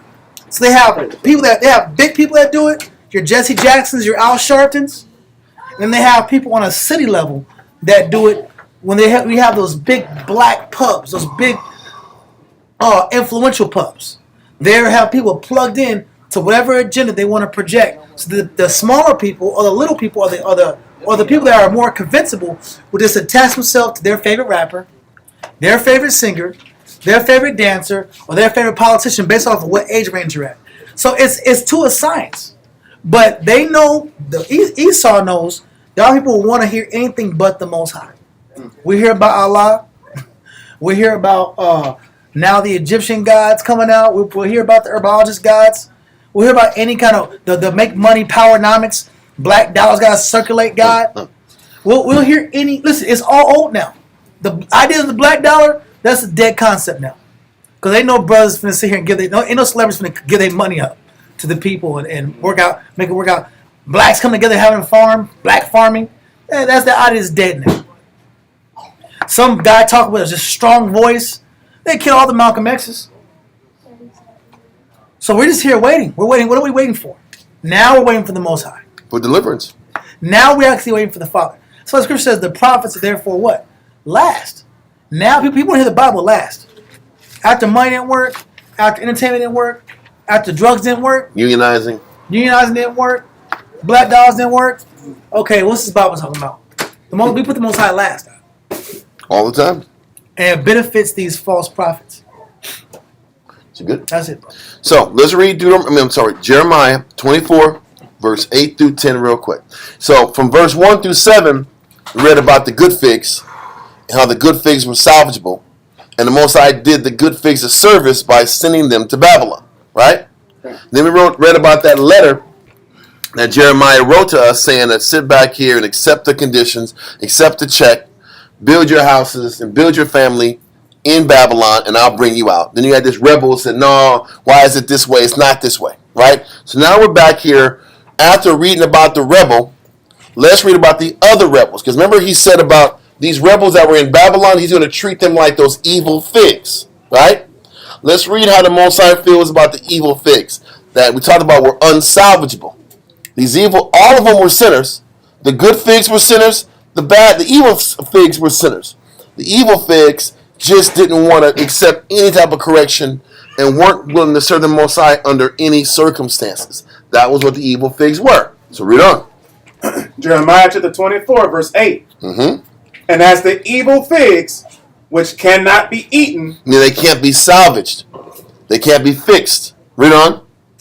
They are so evil. They're so evil. They're just beyond repair. Read on. Surely thus saith the Most High, so will I give Zedekiah the king of Judah and his princes. So there still was elite there. There was elite people that were difference makers that were beyond reproof, beyond fixing. Read on. And the residue of Jerusalem that remain in this land, and them that dwell in the land of Egypt. So there was Israel still dwelling in Egypt at the time. This is before the end of the fall in 586, when people decided to want to go to Egypt to flee. They were living in Egypt already back at this time. Okay, read on. And I would deliver them to be removed into all the kingdoms of the earth. Yep. Read verse 9 again. I'm sorry. Verse 9. Jeremiah chapter 24, verse 9. And I would deliver them to be removed into all the kingdoms of the earth for their hurt, to be a reproach and a proverb, a taunt and a curse, in all places whither I shall drive them. So what he's saying is the remaining Israelites that don't die in Jerusalem, they're never coming back to Jerusalem. And I'm just going to let them sit back here and flow and roll and operate in all the countries of the earth. That sounds like somebody we know. That sounds like a whole half of a nation to me. That sounds like the 9.5 tribes. Wow. He sat back here and just let them roll, and they never came back to Israel. Right or wrong? The 9.5 tribes never came back to Jerusalem. Just like this batch of Israelites in Jerusalem was so evil, let them go. He let this batch of evil figs go like he let the whole damn 9.5 tribes go. That's scary. And I'm 9.5 tribes. That's what the Most High felt about us. He said, listen, hold this and go to 2 Kings. That's a scary notion, bro. 2 Kings chapter 23. Verse 27. 2 Kings chapter 23, verse 27. When he sits back here and lets you go out of the city and never come back, he really don't give a damn, bro. He's done, bro. He's done. Read that. 2 Kings chapter 23, verse 27. Matter of fact, read verse 26 if you can. Verse 26. Notwithstanding, the Most High turned not from the fierceness of his great wrath, wherewith his anger was kindled against Judah, because of all the provocations that Manasseh had provoked him withal. And the Most High said, I will remove Judah also out of my sight, as I have removed Israel, and will cast off this city Jerusalem which I have chosen, and the house of which I said, my name shall be there. When he says he's casting us off, he's casting those remaining Israelites off permanently. Now the other he casts off to Babylon, they're coming back in 70 years. But he's comparing this casting off process with Judah with the same casting off process that was with the 9.5 tribes. Okay? So we're going to tie that in and go to 2 Kings chapter 17 in verse 23. 2 Kings chapter 17, verse 23. So once again, he's comparing the same way he's casting off some of Judah with how he casts off the entire 9.5 tribes. 2 Kings 17 verse. Let's do 21 to 23. No, matter of fact, give me 20 to 23. 2 Kings chapter 17, verse 20. Read that, sir. And the Most High rejected all the seed of Israel. He rejected all the seed of Israel. He just rejected the last portion of Judah that was in Jerusalem. He rejected them. But he rejected all the 9.5 tribes. Read on. And the Most High rejected all the seed of Israel, and afflicted them, and delivered them into the hand of spoilers, until he had cast them out of his sight. The way the Most High casts us out of his sight is that he removes us from Israel, from the land that was supposed to be us. And from this time on, the majority of our Israelite 9.5 tribe brothers were never seen back in the northern kingdom again. But that's how he removes us out of his sight. He removes Judah out. After Zedekiah falls, the kingdom falls. In 586, he removed that portion that was in Jerusalem out from his sight also, the same way he removed the entire 9.5 tribes out of his sight. Read on. Verse 21. For he rent Israel from the house of David, and they made Jeroboam the son of Nebat king, and Jeroboam drave Israel from following the Most High, and made them sin a great sin. For the children of Israel walked in all the sins of Jeroboam which he did. They departed not from them, until the Most High removed Israel out of his sight, as he had said by all his servants the prophets. So was Israel carried away out of their own land to Assyria unto this day. So it's just letting us know that when the Most High removes us out of his sight, he just lets us go and we just roll. And all of a sudden at this point, Israel is just living the rest of their life operating under different beliefs, different religious institutions. Now, the 9.5 tribes kept a little bit of the law, kept the Syrian belief systems mixed with Babylonian belief systems, and they just started traveling all around the world. They started calling themselves different names: Tartars, Scythians, Vikings, you name it, Galatians, you name it. But with that concept, I want to go back to Jeremiah 24:9 and read that again, because he's doing the same thing to Judah now. With that last batch of evil figs that he don't want nothing to do with, meaning he's willing. It's like this. Like Tazabah said, when the relationship between the father and son is so bad, that son got to do what now? He got to move out. He got to move out and make your own life. Now, if you're too grown to listen to my rules here, go pay your own bills. Live your house, live your life how you gotta live it. There's a life out there. And now you gotta learn. It's a school of hard knocks. Sometimes that kid figures it out. Sometimes they don't. Sometimes they don't. But this is what the Most High is doing with Judah now that was left in Jerusalem. Read that. Jeremiah chapter 24, verse 9. And I would deliver them to be removed into all the kingdoms of the earth for their hurt, to be a reproach and a proverb, a taunt and a curse, in all places whither I shall drive them. But the crazy thing is this. We know that Israel being a proverb, a taunt, a curse, wherever he drives us, that's our end result. We don't necessarily start off as being these taunts and these curses. Because a lot of times when Israel left, when the northern kingdom went to Assyria, they were a taunt. But they only stayed in Assyria for 100 years. They got the hell out and kept going to lands that were uninhabited. So they weren't a taunt then. They started building up their civilization in their lives, and eventually they got conquered by the powers that be. Why is this important?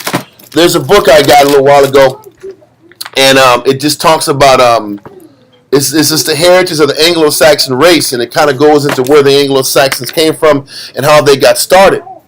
But one of the ways and where they went, it says, is after the conquest of Judea by Nebuchadnezzar, we read Nebuchadnezzar sent forth expeditions by land and sea to sweep the Phoenician colonies along the coast of Africa and to conquer and crush their remotest settlements in Spain. When we get to Zedekiah and Zedekiah's fall, one of the things that gave Zedekiah confidence that if he lined up with Egypt again was the fact that Nebuchadnezzar couldn't completely conquer the Phoenician Empire, Tyre and Zidon. He couldn't completely defeat him, and he was using the Philistines' ships, but he couldn't beat them because Tyre had a superior fleet than them. Why am I saying that? What I'm saying is by the time we got to 586 BC and Judah was conquered, Judah was used on a lot of these expedition missions to conquer and fight the people of Tyre and Zidon, and eventually the people of Carthage, because we know Tyre and Zidon is connected.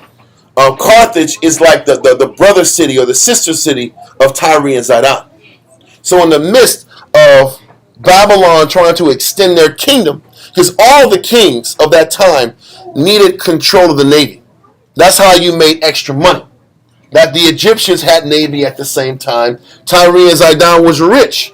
This is why we read in Ezekiel 28, Tyre and Zidon was rich because of their ports and their shipping. And then eventually went to Carthage.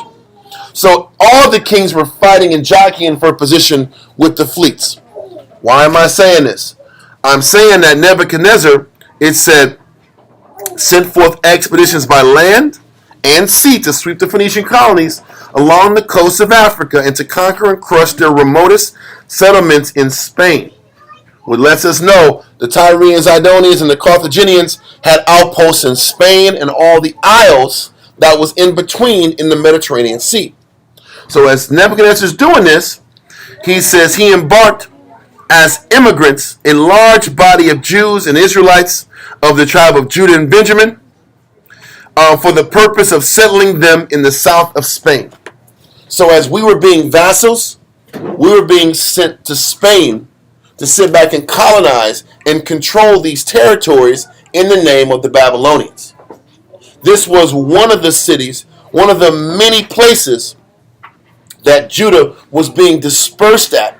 Once the Most High made the decision, he was done with this group of people being in Jerusalem.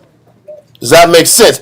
Spain wasn't the only place, but it kind of makes sense as to how Judah got to Spain, Ireland, Britain so quickly. How did they get there so quickly? By the time we were sitting back here and staying, the northern tribe was getting up around Russia and the Scythian territories. That took hundreds of years at a time. So that was starting in 720. How did we all populate Europe so quickly? It lets you know that Judah started getting shipped out to the western part of Europe as early as 586 BC, and some history tells you a little earlier than that. So this is how we started getting to Spain and start calling it Iberia, which means this comes from Eber, which means the children of the past. This is how these names start coming out. Okay? And anyway, there's even other Scottish names. When people conquered Ireland, they called it Iberni, which is still a derivative of Iberia, which is the same people that came and that was being sent over from the time of Babylon on up. So this is how even when you read about the first people that the Romans conquered to gain power, it was us. It was those Gauls, which were Israelites that were living in Spain and France. They had to conquer those territories before they made their way down to Carthage, and then eventually, once Carthage was pummeled, then they came down and took out all the Greek colonies and settlements. Anyway, long story short, I'm just bringing this out just to explain that after this captivity with Zedekiah was when Judah started getting shipped out in large numbers. And this is the proof when the Most High said, you know what? Not all of Israel is coming back here. I'm shipping a lot of these guys out. Was that? Even the term Ango, Ango means angel. Sons of Isaac. Sons of Isaac. And that's the point. It's the sons of Isaac. And this is their nativity was from our captivities. But you got to tie it in because Judah started getting shipped out now. And then a lot of the 9.5, when they were conquered by the Assyrians, ran down into the southern kingdom and mingled with them. Yep, some of them did. Got dispersed out. And then it's interesting too, we're going over the Babylonian captivity and how we had wicked men in Israel. After the Babylonian captivity, a lot of us didn't go with Ezra and them to rebuild the temple. A lot of us stayed. But also this, the Babylonian Talmud came from those wicked Israelites that mingled with the Babylonians and took on the customs of the Chaldeans. And then they start mingling all that stuff coming in, and they start bringing it back to Jerusalem around 200 BC. Yeah, Jewish mysticism. But then there were still Talmudic temples all the way going to the 500 ADs. So they still stayed in Babylon doing this wickedness, and it's just not clear when Esau took it over. But they did say that they would go to the people that was in Babylon around 500 AD to teach the Amalekites in their land, to teach them the laws and to teach them the Talmudic principles. The Talmudic principles were taught to the Amalekites, not the law, statutes, commandments of the Most High. Yeah. So, but that takes later. But that's just a portion of all the different disbursements that we got shipped out to. But Judah started getting dispersed on a more gradual plane. He's just saying the wicked ones. We just read also on your point in Jeremiah 29 that there started emerging evil figs even in Babylon. So he let those evil figs stay in Babylon, and he brought the good figs back, because that was the whole purpose of Jeremiah 24. The good figs were sent out. The good figs are coming back. All the evil figs, I'm just purging the nation out. This is really what this whole thing about the last breakdown. It was a purge of all the bad elements, but that purging of all the bad elements still morphed into Israelites going to different territories and countries and building empires and kingdoms regardless. Yes. I'll send a definition of evil if you want. Like of the devil.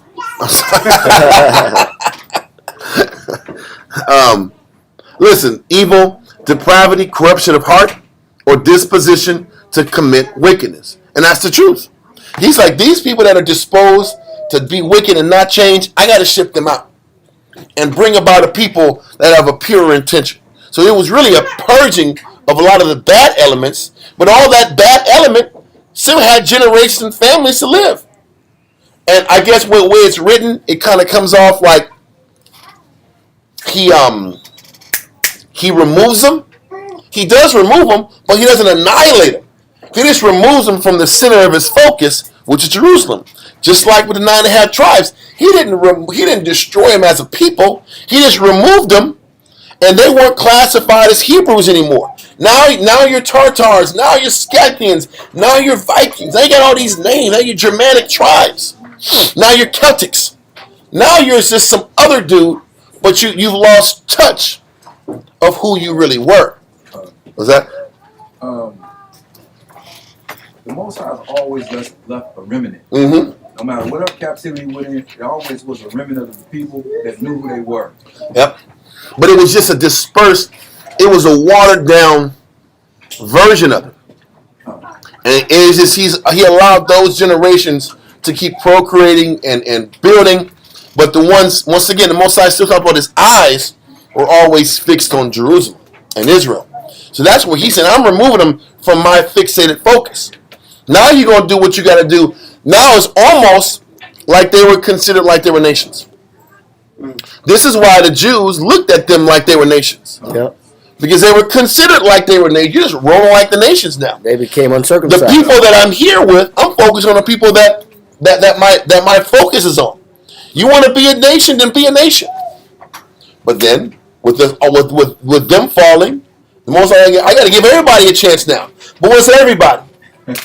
It's those Israelites that I turned my back on. Now I got to bring them all in and get them a chance. That's why getting this history is so important by the time you get to the New Testament. Yes. Because a lot of us don't even know this history. You get to the New Testament, all the Gentiles. Yes. Oh, yeah, all the nations. Everybody can make it. No, it's not talking about them. Nah. It's talking about those Israelites that were scattered amongst those nations. All facts. But when you sit back and start seeing when these people start getting chances, these are the people that got shipped out to Spain and all these places in Greece and Corinth. These are the guys Paul was teaching. No. These are the guys all these Israelites were teaching. All these churches that were in Cilicia, that was remnants. These people got shipped out from Assyria. Cilicia is in in Turkey. Turkey was where a lot of these 9.5ers end up migrating after they left Assyria. Some went to Turkey, some went north through the Caucasus all the way further to the Viking lands. Some went up to the Caucasus and went right to the east to Russia. That's where Paul's from. Yes. So that's the whole point. All this scattering and spreading out happened after the Most High said, these wicked Israelites that don't want to change, they want to keep these ways, I got to get them out. I'm just keep removing these bad elements. But obviously, the Most High still saw good in us, because he didn't see any good in 9.5 tribes. You see, y'all got to kick rocks. Now, you might have had some Simeon up in there, spread out from the south, but a lot of them went up north too. Anyway, just kind of like bringing out how the Most High. So give me verse 9 and 10 in Jeremiah 24. So we can kind of bring it back to back on topic. Read that. Jeremiah chapter 24, verse 9. And I will deliver them to be removed into all the kingdoms of the earth for their hurt, to be a reproach and a proverb, a taunt and a curse, in all places whither I shall drive them. Mm-hmm. And I will send the sword, the famine, and the pestilence among them, till they be consumed from off the land that I gave unto them and to their fathers. Okay. So what we're gonna do, if you guys got some questions, we can take them.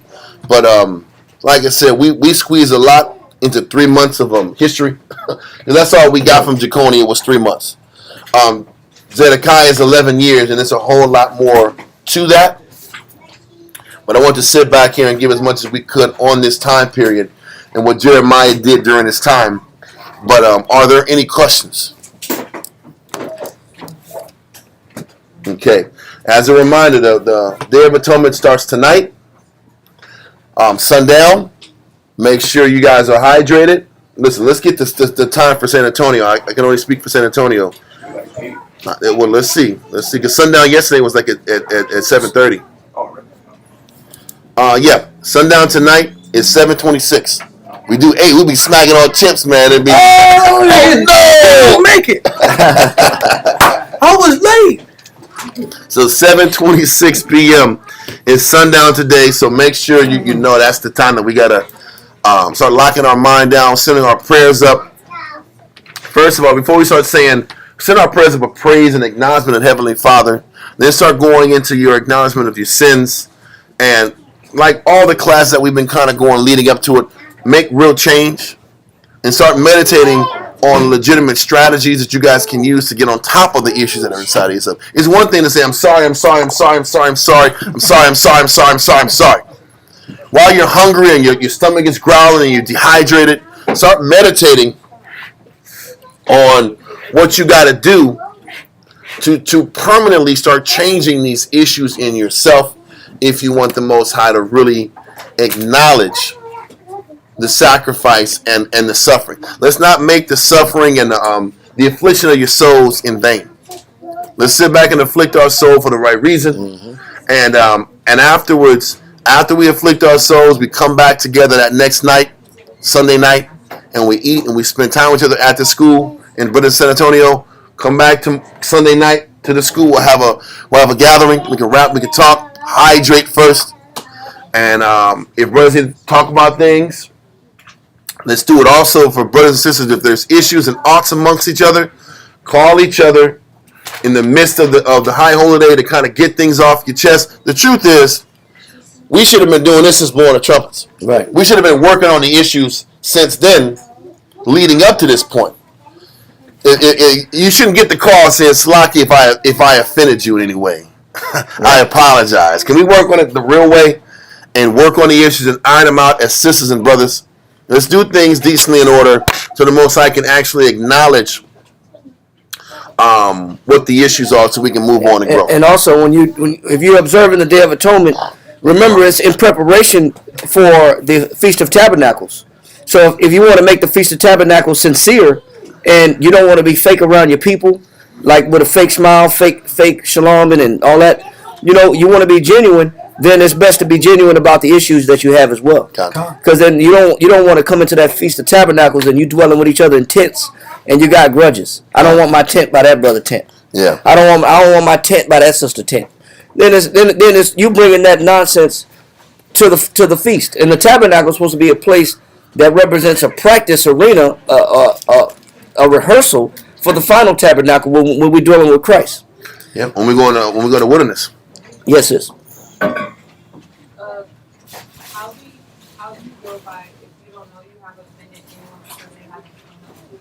So what should I do to figure out who I have? I think the first thing you should do is start having conversations with sisters and not keeping just things in general to yourself. I mean, the things, if you don't know if a person, you've offended somebody, maybe it's because you don't have a relationship with them. So the first thing you got to do is start having a relationship with people. In the midst of having a relationship, then you'll start seeing what's what. But I think the first start for you is just to start talking with people in general, one-on-one. Any other question? Any other, complaint? Issue? Okay. We're going to start sending up these prayers. Once again, 7:26 San Antonio time is when the sun goes down. So let's make sure we get our hydration in. And set your alarm clock. If you're a forgetful person, put an alarm on your phone. 7:26. And let's operate with this with a clear mind. Even when you're sending up prayers, y'all, when you got a bunch of crap in your head, don't do it unless your mind is clear. When you make your prayers up, clear your thoughts, clear your mind, prepare yourself, and be in the right mindset when you're ready to do it. All right? Just don't Just don't go through the repetitive statements and I'm sorry, I'm sorry, I'm sorry. Really put some time into it. All right? Put some thought into it. All right. Israel, Majim, Wapanya, Yerushalayim. Not to negate what you said, but it's the scripture said, afflict yourselves. Yeah. You're supposed to go through something. Yeah. So don't be trying to eat a whole bunch of food. Yeah, load a whole up. bunch of water, load up. Yeah. And then go to sleep. And go to sleep. You taking 2 o'clock You're supposed naps. to feel this. I'm going from 2 to 5. That's the hardest part. You knocked out for 3 hours. Yahweh, in the name of Yahweh Shai, In the name of Yahweh Shai, please listen to us right now. please listen to us right now. Send Michael Send Michael and the righteous angels and the righteous angels to watch over, bless, bless, heal, protect, and make strong and make strong the people of Yahshua. the people of Yahshua. Also send unto us Also send unto us much knowledge, much knowledge, much understanding, much understanding, much patience, much patience, much faith, much faith, much brotherhood, and much love, and much love, spiritual power, and forgive all of our sins. and forgive all our sins. Yahweh Shai, come quickly, Yahweh Shai, come quickly. for in thee is our hope, Is our hope, always, always, and forever. and forever. Amen. Amen.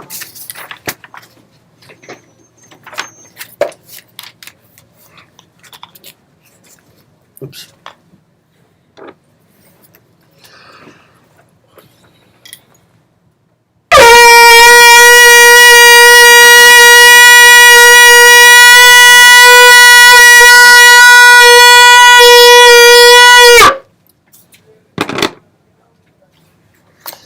Barakatah Yahweh B'Hashem Yahushua. Barakatah Yahweh B'Hashem Yahushua. Blessed are you, Yahweh, in the name of Yahweh Shai, that gives to us the law. Barakatah Yahweh B'Hashem Yahushua. Barakatah Yahweh B'Hashem Yahushua. A war. Blessed are you, Yahweh, in the name of Yahweh Shai, that gives us the light to see. Barakatah Yahweh B'Hashem Yahushua. Barakatah Yahweh B'Hashem Yahushua.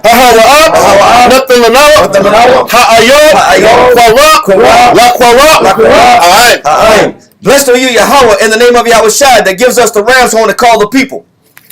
Barakatah Yahweh B'Hashem Yahushua. Barakatah Yahweh B'Hashem Yahushua.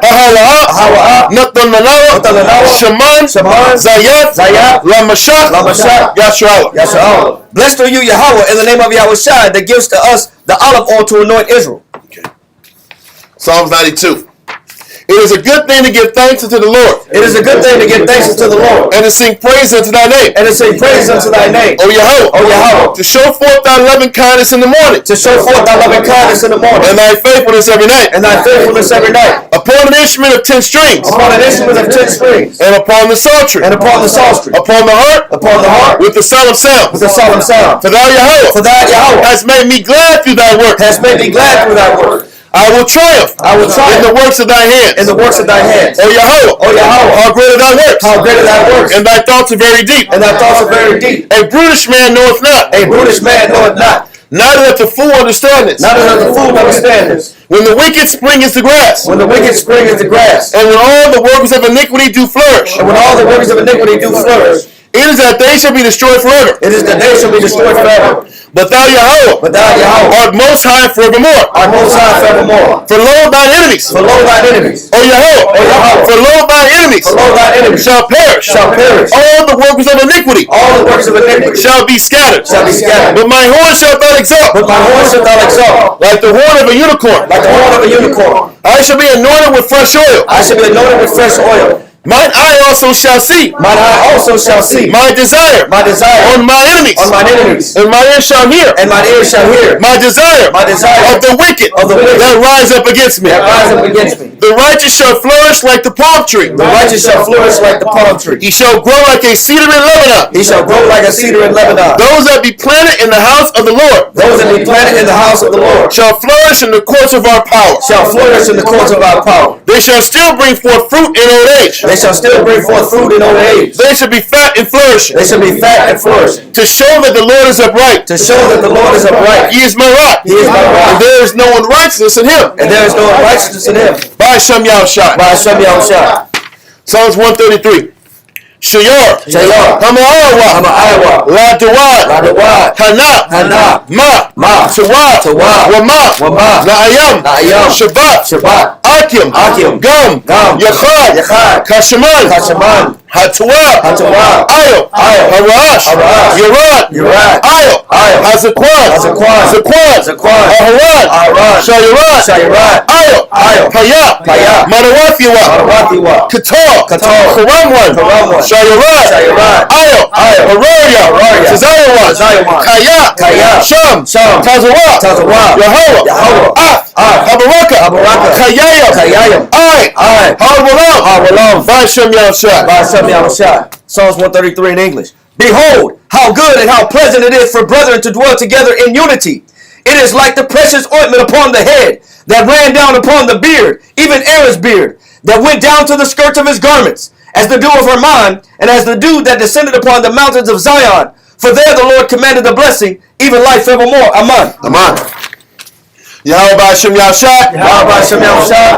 Yahweh Basham Yahushua. Washrodet. Wabiat. Support. Yahweh Basham Yahushua. Washrodet. Wabiat. Support. Yahweh Basham Yahushua. Washrodet. Wabiat. Support. Yahweh Basham Yahushua. Washrodet. Support. Barakatah Yahweh. Barakatah Yahushua. Barakatah Yahweh. Barakatah Yahushua. All knowledge. All wisdom. All understanding. All patience. All faith. All mercy. All love. All power from Yahweh. All power from Yahweh. All power from Yahweh. Basham Yahushua. The water. Yat. Aman. Circle up.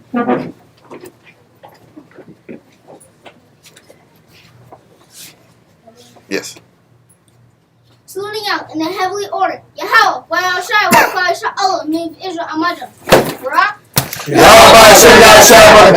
Kumishal.